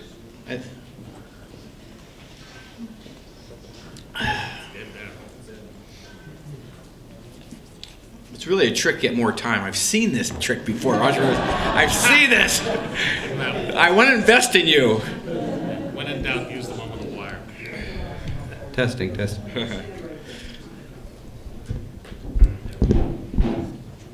Hello? Yes, testing. Okay, we'll start over. Tell us when you're ready. No, we're ready when you're ready. You're doing a good job there, Nick. Okay, floor is yours. Good evening. My name is Sanju Sharma. I'm the founder of Phenozymes, and we'd like you to invest in chemistry analyzers for the biotech industry. A familiar example of these chemistry analyzers would be the glucose meter and glucose strip used to treat diabetes, used for the treatment control of diabetes. You have a strip, a consumable, that is testing a complex mixture, blood. It is inserted into a meter, an analyzer, which tells you specifically the concentration of glucose apart from all the other substances in the blood. And more importantly, it gives you a measure upon which clinicians and patients can act to control their sugar and improve their health. Similarly, we seek to use these chemistry analyzers for process control in cell culture and fermentation applications geared for biopharmaceutical production. These process measures are required in bioproduction. You need to have certain chemistries along the way for quality control and consistency of end product. We seek to enter the market with an analyzer that not only introduces 2 novel tests and expands on the prior art, but we further plan to supply all the consumables, fluids, and other needed supplies for the continuing operation of that analyzer, much like the razor blade model. Right now, the barrier to entry is low. You have 2 vendors out there using old technology that's now expired, 1970s technology. Customer satisfaction from this lack of innovation has tellingly been low. Further, there's an exorbitant cost on consumables in this market. The time is ripe for another vendor to enter this market. We have PhDs at Berkeley, both on the electrical engine side, working on this. I need $150,000 to operationalize a prototype and get it out there for immediate feedback. Thank Okay, you. who are you? What led you to tell us your passion, tell us your background, what led you to this, and how you can execute because of it? I'm Sanju Sharma. I built one of the, it's a specific niche area. You're talking about process control instruments for biopharmaceutical production. I developed the market for one of those companies, so I know where all the customers are intimately, and I know what the customers need for the next generation of analyzers. Okay. Questions? Shirley? You're asking for 150 for a prototype. That's pretty cheap. Now, it also kind of tells me that you're also easily copied. Tell me about that biosensor, the hardware that you're talking about that you're developing. Is it state of the art? I mean, you said it's state of the art, but it's like off the shelf material. I mean, what is it? Well, there's two paths we're taking. To first, we're going to get into the market where there's money to be made. Right now, and the way it's these companies aren't using old technology because they want to. They're using old technology because it works. There's still not new technology to replace it. So I believe we can get in, this technology is in the public domain.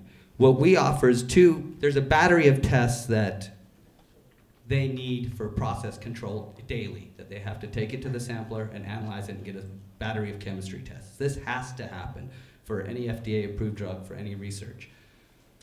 We feel that we're going to add 2 novel tests which are patent pending, as well as expand on the prior art. So we will use the same method of operations, but we will add 2 novel tests. And we do have agreements with a blood company, BCSI up in Seattle, which works off an optical pH reading system, and we have licensed that for our next round of future development. Okay. If you could do briefer answers, that'd be great. Only 1.2. Sure. Steve Biker, please. Okay, real quick. Sorry. Salesforce, pricing model, cost. That's the beautiful thing. You're looking at about 50% profit margins, at least, probably higher. I think that's one of the dismays of the customers in this market is that the vendors are essentially selling them salt water for 70% profit margin. It's very expensive, so there's high. Okay, that's very indelible. Huh. Okay. How am I going to sell it? Well, since biotech took off in the Bay Area, and by fortune or luck, I happened to be here putting all these analyzers in these pharmaceutical companies that went to Boston and everywhere else as biotech expanded. So I have intimate knowledge of where all the customers are and where all the instruments are to be replaced. Okay. Let's do one comment, question here, and then get back to Paul, please. Do you have a partner to validate your test, considering this is used for QC purposes? You need to validate your test so that other customers will take it up. Oh, yes. Do you all hear that question? Yes. Okay. That's pretty much in-house. I mean, we will be, there's standards to test available that you can test. Yeah, that's pretty much in-house. Okay, Paul? We'll provide the QC for the instrument as well. Ampules, it's in ampules. So who are your customers? Who are your target customers? That's the first question. And how big is your target market? My target market, we estimated the national market is about 15 million in consumables alone, let alone the capital equipment, which I believe we can make a profit on. The customers are biotech companies and research organizations producing biopharmaceuticals. Okay. When I say target market, that has a dollar sign attached to it. Tell me how big that is. Like I said, I think it's about 15 to 20 million annually as far as ongoing consumables. No, he's talking about market. You're talking about market. You're talking. How big is the biotech market? No, in your vertical. You're going after. 2 billion, 10 billion. It's big, Paul. It's big. Wow. Good. Okay, ready for feedback? Okay. Paul? Yeah, I'll start off. A couple key things. You didn't talk about your team, and obviously, if you've done all this stuff, you must have a pretty darn impressive team. And it's important that you tell me, not only who they are, but what their backgrounds are. And you don't have to get into depth on that. Just say, you get guys from Stanford, you get guys from Harvard, you get guys, that type of thing. okay? You didn't tell me specifically, or didn't tell us specifically, who your target customers are, okay? That can give us an idea of what a size of a market is. You gotta tell us the target market, folks, okay? That's really key, because that gives me some bearing on, does he really understand this market? And the third thing is, you spend a lot of time blinding me with your science, okay? And as an investor, that's interesting, but fundamentally what I'm worried about, okay, is about you, and I'm worried about your market, I'm worried about your customers, and I'm worried about how you're gonna make money and how I'm gonna make money. So spend less time telling me about your science, spend more time telling me about your business. Okay, more feedback. Shirley, queen of due diligence. I'm sorry, I still was not very clear in your presentation about the product that actually you're offering. I know that you were talking, and you started off essentially talking about a piece of hardware, a biosensor, and then you were talking about a lot of these sort of additional products that are going to come along with that, you know, for testing purposes stuff. So, and when I asked you the question specifically, is this a particular product? I mean, if you're saying that you can build one for $150K and you can get a prototype out of that, that signals to me that this is something that might be easily copied, in which case you would not have a competitive edge. So when I asked you that question, is this off-the-shelf product that could be easily copied, you didn't really answer that. I think you need to know the answer to that, because you're not going to have very long in the marketplace if somebody can just come along tomorrow and build it in the garage. I think the point that was made about the reliability you didn't answer either. How reliable is your particular system? And you're saying that there are problems out there in terms of reliability. How have you been able to demonstrate the efficacy of your particular product as compared to these others, since you haven't gone through clinical trials, which is the next big hurdle you're going to have to go through? So I think those are the kinds of things that you're going to have to start thinking about and sort of kind of queuing up. If in fact it performs the way you have presented, indeed, we can always use an additional biosensor out there, you know, in the marketplace, and which would drive down costs. Okay, Eric? I think when you talk about the market and you answer and you just say you've been in the Bay Area and you know this market, so you're fortunate enough, there's a much bigger market nationally. I think you need to be more specific in that response, support it with data and a greater plan around that.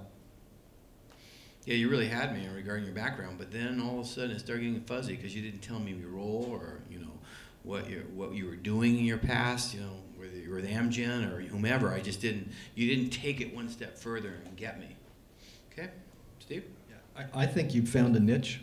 You know you have a niche because you've been doing it, but I just encourage you to tighten it all up. Take everything everybody said and tighten it up and see where it gets you.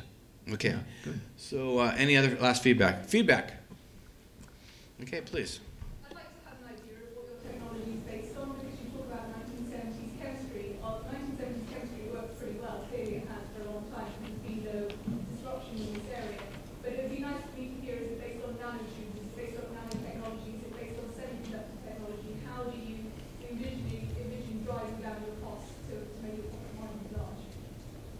So any more feedback? You've heard from the tribe. You ready to vote? Okay. 1, 2, 3. Okay. So, una más? Okay. We're doing pretty good on time, aren't we? Okay. So this won't count on your time. I've seen you before. Yes. You've been to Keiretsu Forum. Did you learn anything? I did. I was very inspired to actually put my idea when I attended the Silicon Valley Keiretsu Forum. Great. Just all the ideas. All the ideas. Inspiration. You know, again, this won't count on your time. But I was over at Ironman, and just to watch. I was there from 4:30 in the morning until 10:30 at night. But that word inspired is the human spirit. That's why I love entrepreneurial spirit. I'm inspired by you all. And so I'm glad you were inspired. So inspire us. Floor is yours. Thank you. I'm Chris Vaughn. I want you to take a moment and think about all the things around you. Everything you touch, you drink, you eat. That pen in your hand, that phone in your pocket, that bottle of water. Behind every one of these products is an aspect that we don't often consider, the packaging. For over 12 years, I've engineered thousands of packages at Rubbermaid, Clorox, Sony PlayStation, and Ghirardelli Chocolates. Now, these are big companies that can afford to pay a specialist like me to develop their packaging. But here's the problem. For small to mid-sized companies, there is no in-house specialist, and they have to give control to their suppliers. Now, this lack of control often leads to increased costs, slower speed to markets, and packaging failures. This is a problem they don't even realize they have. My idea is an information management tool that is specialized for packaging, and its name is SpecBox. SpecBox empowers companies to regain the control over their packaging development. We achieve this through 3 primary services. 1, terminology. We take everyday language and translate that into technical information. 2, process. We unveil the right steps to designing packaging efficiently and effectively. And 3, the tool. We feature an easy-to-use template that publishes actual technical specifications. The magic of SpecBox is that this will save companies time and money from their packaging development. Funds raised today will go towards building the product and allow companies to stop focusing on packaging and focus on their products. Thank you.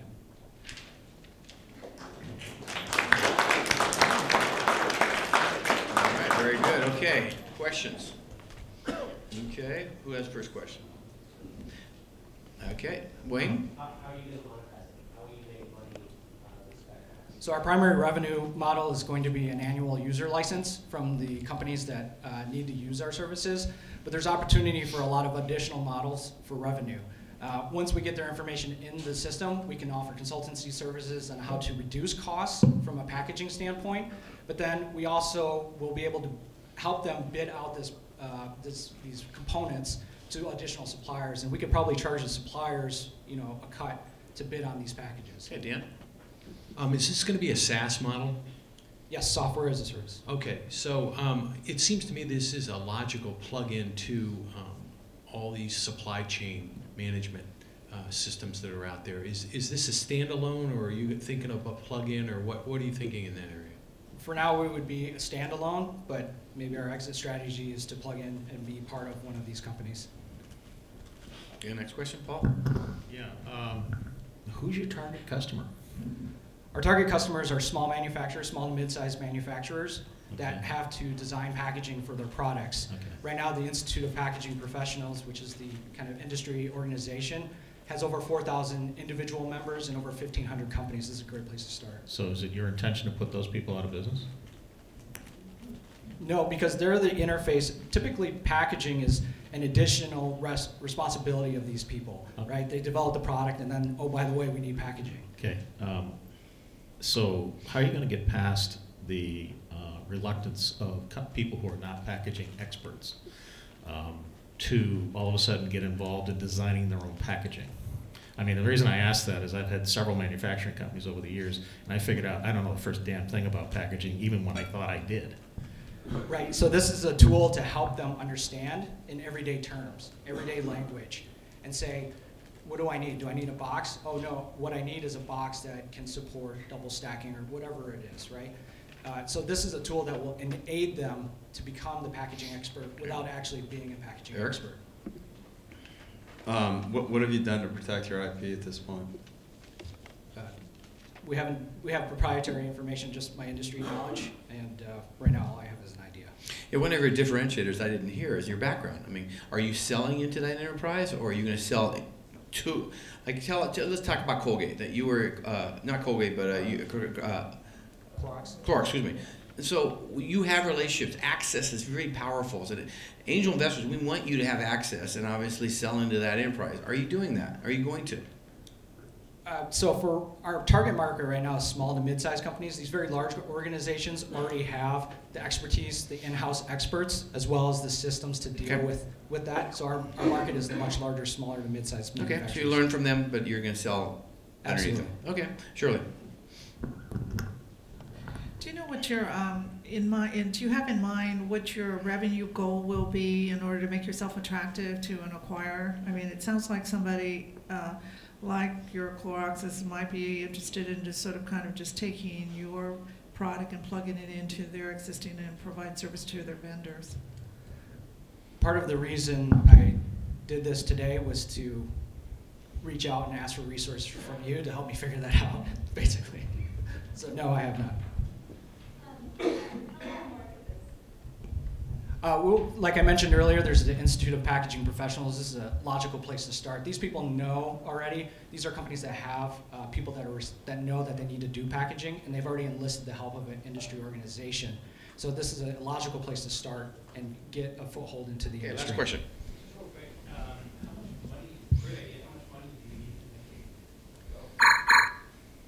So I actually developed an in-house version of this at Rubbermaid, and the cost at that time was about $100,000. Okay. All right. Any? Okay. Now I'm going to talk about IP. My concern is you actually took something. I don't believe you did, but you didn't go over it. You know what you learned at Rubbermaid, what you learned at Clorox. Is there anything they can come back? Because you're going to be very successful. You didn't tell us how you're protecting the angel investor and yourself, if in fact there's anything from this past, obviously, IP from those great companies. Okay, Steve. Yeah, I thought you did a great job. Obviously, you've got the niche, you've lived it, all that. I would encourage you to tell us more about how much money you need, what it's going to be used for, what your margins are, how you're going to sell it, and I mean in detail to some extent. I would also say reach out to this gentleman on my right and let him give you a little direction on Randy's question. Okay, other comments? Eric, please. I really like, you caught my attention at the beginning because I thought this is a guy who's got real industry expertise. He's been there in the trenches. He's done packaging for some very, very big companies. He gets it. I thought you faded at the end a little bit. You didn't ask for a specific amount of money, talk about what exactly you would do with the money, for example. So I would tighten up that pitch a little bit. You know, that elevator pitch is very important. And I've always said, Tom Cruise, help me help you. So you really have to really say, how can we help you? Sometimes entrepreneurs, you know, as you said, kind of fade. Just, you got to really nail it and say, hey, this is what we need. This is the help. You know, just like Steve says, you know, obviously Eric can help you with IP. It's really important to know who you're speaking to. Okay, other comments, please. Okay.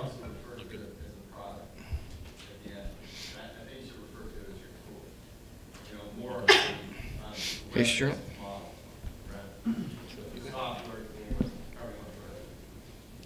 2 more minutes.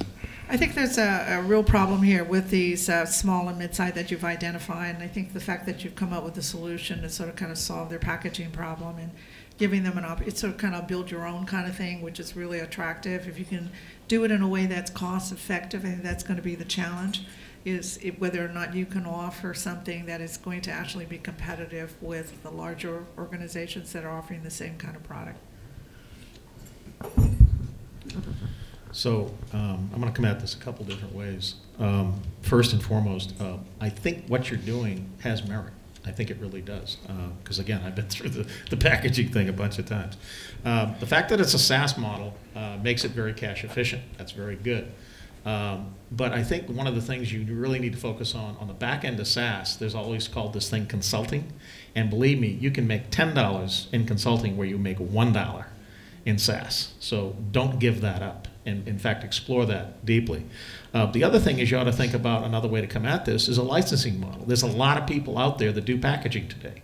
Why not use your platform as a way that they can expedite and use your technology? And right now today, it's a lot of CAD CAM stuff, but there's not a lot of stuff that's based off of, you know, advanced technology. Somebody was using the analogy of, you know, 1970s technology for instrumentation. Well, right now most of the packaging stuff I've seen is 1980s technology. You know, so here's a way to ramp it up quickly and efficiently. And then in your presentation, you need to, it was mentioned before, tell us how much money you need, what you're going to do with it, how long it's going to last. More about your team. If it's just you, I got a problem with that. But if it's you and a bunch of guys or people, to be more specific, that have a lot of packaging experience besides, somebody on the marketing side, somebody on the sales side, somebody on, you know, whatever the side. Tell me more about your team, because if you're doing this by yourself, you got a long road to hoe. Okay, ready to vote? Any comments here? Okay, please. Great presentation. I had the advantage of hearing some earlier in the week. I've listened to about 500 entrepreneurs, and frequently the entrepreneur is enhanced by having a testimonial from the person that writes the order.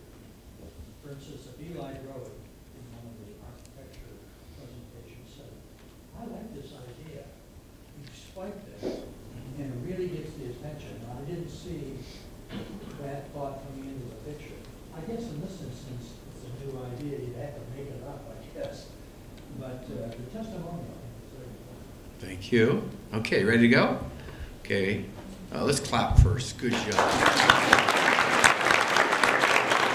Okay, 1, 2,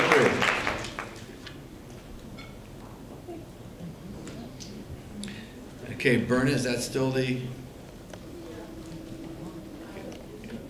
Okay, we're tallying.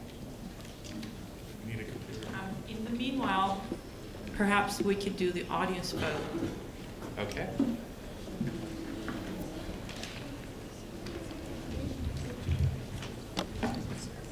So you want to tell the audience what to do while we do this? Here, you mic.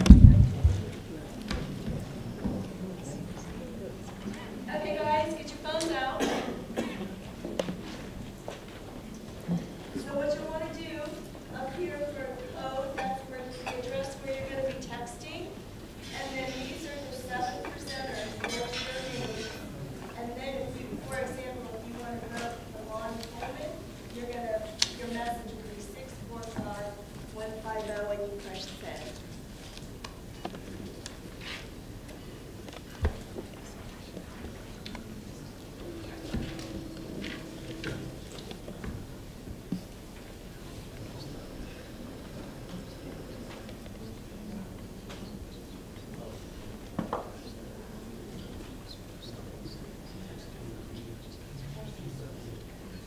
Okay. This is gonna, you want me to go ahead? Okay. Okay, so guess what? We have a tie. Are we marking on the curve? No, we're not. We're gonna have a contest right now.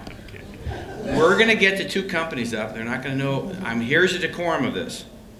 They're gonna get up and they're gonna talk about what they learned from your feedback, if you had feedback and or questions, and us, and how are you gonna execute on that feedback to make your company stronger. So the two companies, well, the two companies that tied, and again, you were just right there, but there are two 23s, you got a 22, so you were close, but we adjusted it up. But Michael Woodcock tied for first, and also Lonnie Coleman tied for first. So come on up.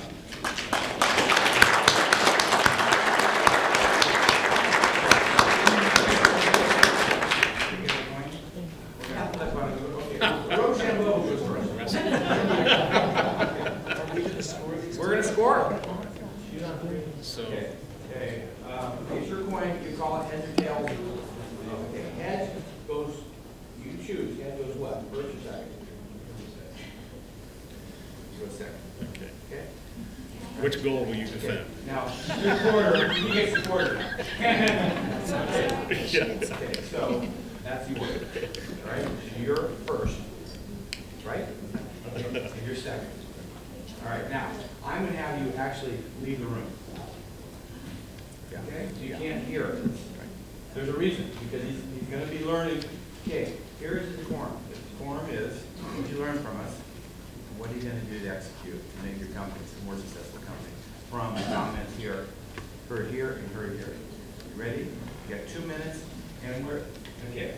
The drum beat, right? Okay. We know we're going to do this. But it's kind of fun, isn't it?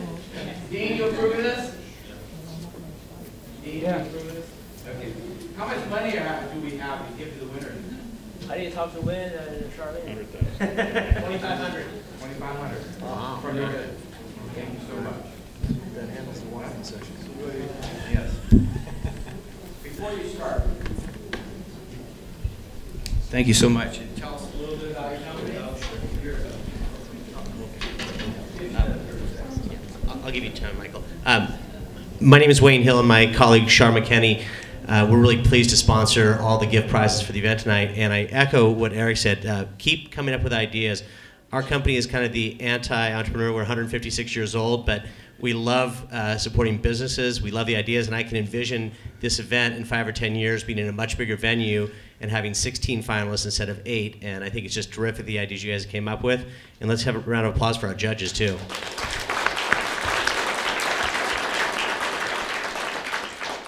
Okay, so timer. Floor is yours.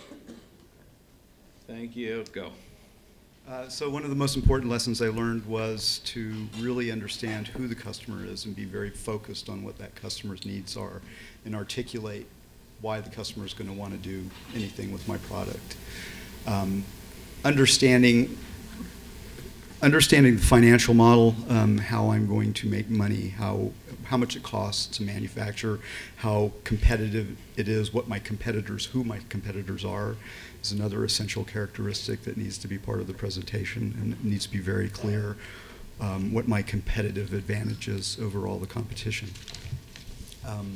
Who the people are that are going to be part of this organization that are going to drive it to success is fundamentally important. Being able to articulate who those people are, or at least the seats that I need to fill, is something that I need to be thinking about carefully. Exactly how many and who they are is essential.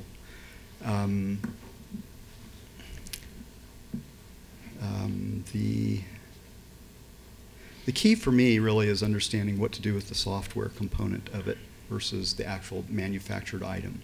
And that's something that we've gone back and forth, the group that has developed this with me, whether we should sell the software or give it away as kind of a loss leader to get people to buy into this. That issue didn't come up here because I didn't give you enough information about it, but I think that's one of the key decisions that we have to make.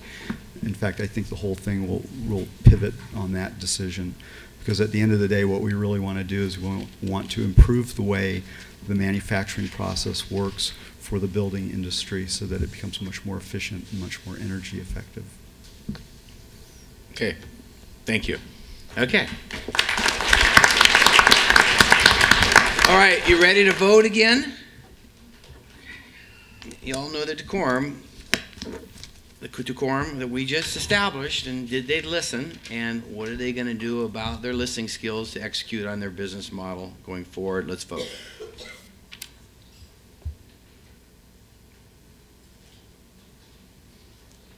Okay. Sorry? Yeah, was that 23? Yes. Okay. Yeah, so let's escort Lonnie in. Can someone get her? There he is. You want me to repeat what is happening here? You understand the decorum right now? You're probably going to ask me a question. No. Oh, okay. No. The decorum is what you learn from the feedback from the judges and the audience, and how is it going to shape your company to execute on that feedback to make you and the company more successful. The number one thing I learned from the judges is basically listen and respect people's time and money, because you can't come into the situation thinking that you know everything, and you have to respect everybody's opinion. So as far as the different strategies and the different things, that's what you have to learn, and that's what you have to impart. You also have to realize that it is a business, and most importantly, they can probably get their money back, but they can't get their time back.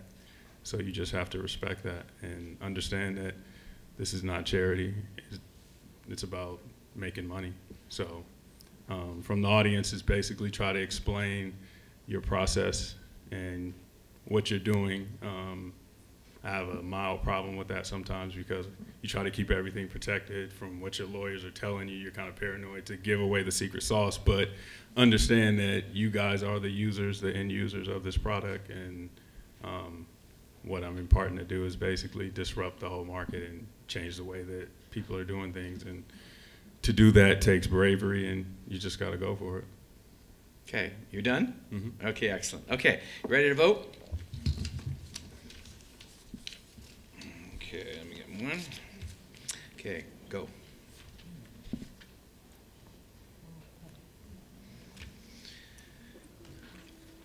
Okay, now Berna, do you want to announce?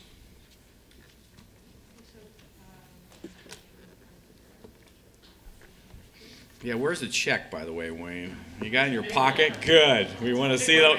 We want to see the money. Show us the money. Show us the money. So the second runner-up will get $500. The first runner-up gets $1,000. The grand prize is $2,500 in cash, 3 hours of partner time with Hanson Bridget. And we also have the audience award, as you all know. That is $1,000. And, are you ready? Okay. And the third place goes to Gint Federas.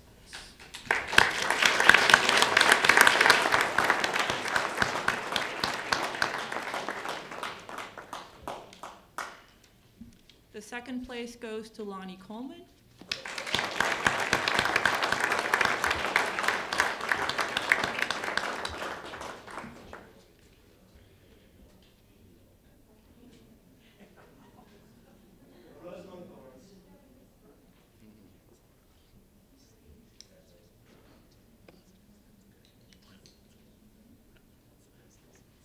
And the grand prize winner is Michael Woodcox.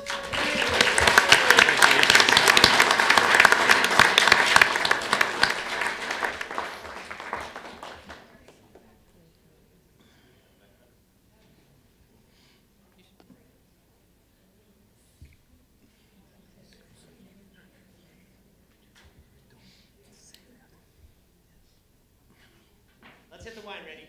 Yeah. We have one more. The audience winner is Chris Fawn.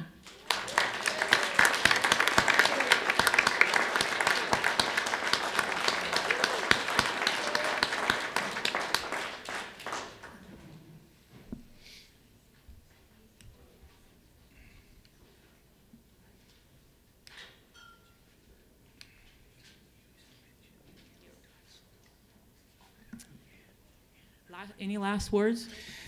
Yeah, ask. Engage.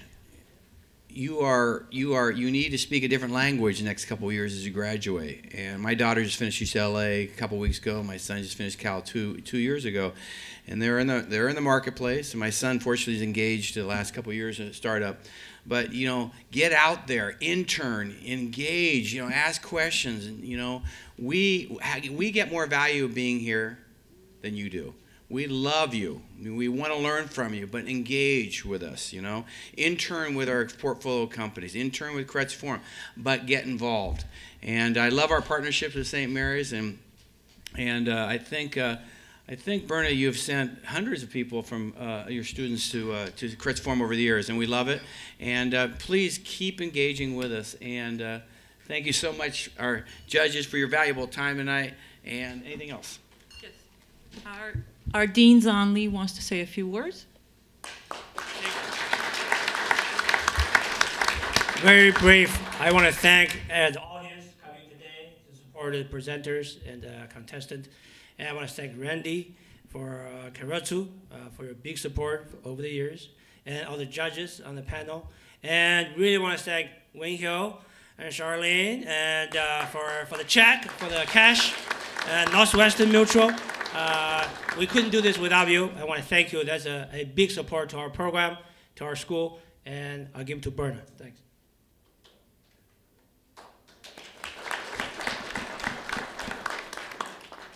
Let me add my thanks to everybody else's, the presenters, all the presenters, the audience, all of you, Randy, of course, and judges, Eric, Shirley, Paul, Steve, and Dan. Sonia Markova, the managing director of Keiretsu Forum, Wayne, and Charlene, thank you for being with us, and thank you for sponsoring the awards. And St. Mary's team, if you could please raise your hands and wave. If you're here, of course, Kathy Warren, Sherry Grant, on the planning and logistics side, Nick Fong, Mary Ko, Yi Jing, Ding, Christine Wheeler, Brandon Garcia, who have helped the event in many different ways, Jackie Williams, and Rachel Wood, who have been there every step of the way of the preparation for this event. Our faculty representative for the alumni and communications professor, Mike Leary. Keiretsu member Keith Zacco, SIBA professor, former Keiretsu member Tom Cleveland, for generously donating their time to coach the presenters you saw tonight. Our Associate Dean Sham Kamath, Dean Zhang Li, for their generous support for this event and for promoting entrepreneurship among all our students. So look out for an announcement for our next competition coming up sometime early 2014. And I would like to take this opportunity to tell the future entrepreneurs in the audience to plan on participating. This is a developmental activity, don't forget that. You have to have an idea, of course, a good idea, and we'll work with you to help you think through your idea, turn it into a great one. We'll try to inspire you as we do that, so please apply and participate, and all of you, please come back next year. So thank you for being here. Enjoy the wine. I won't stand between you and the wine anymore. Thank you, everyone. Good night.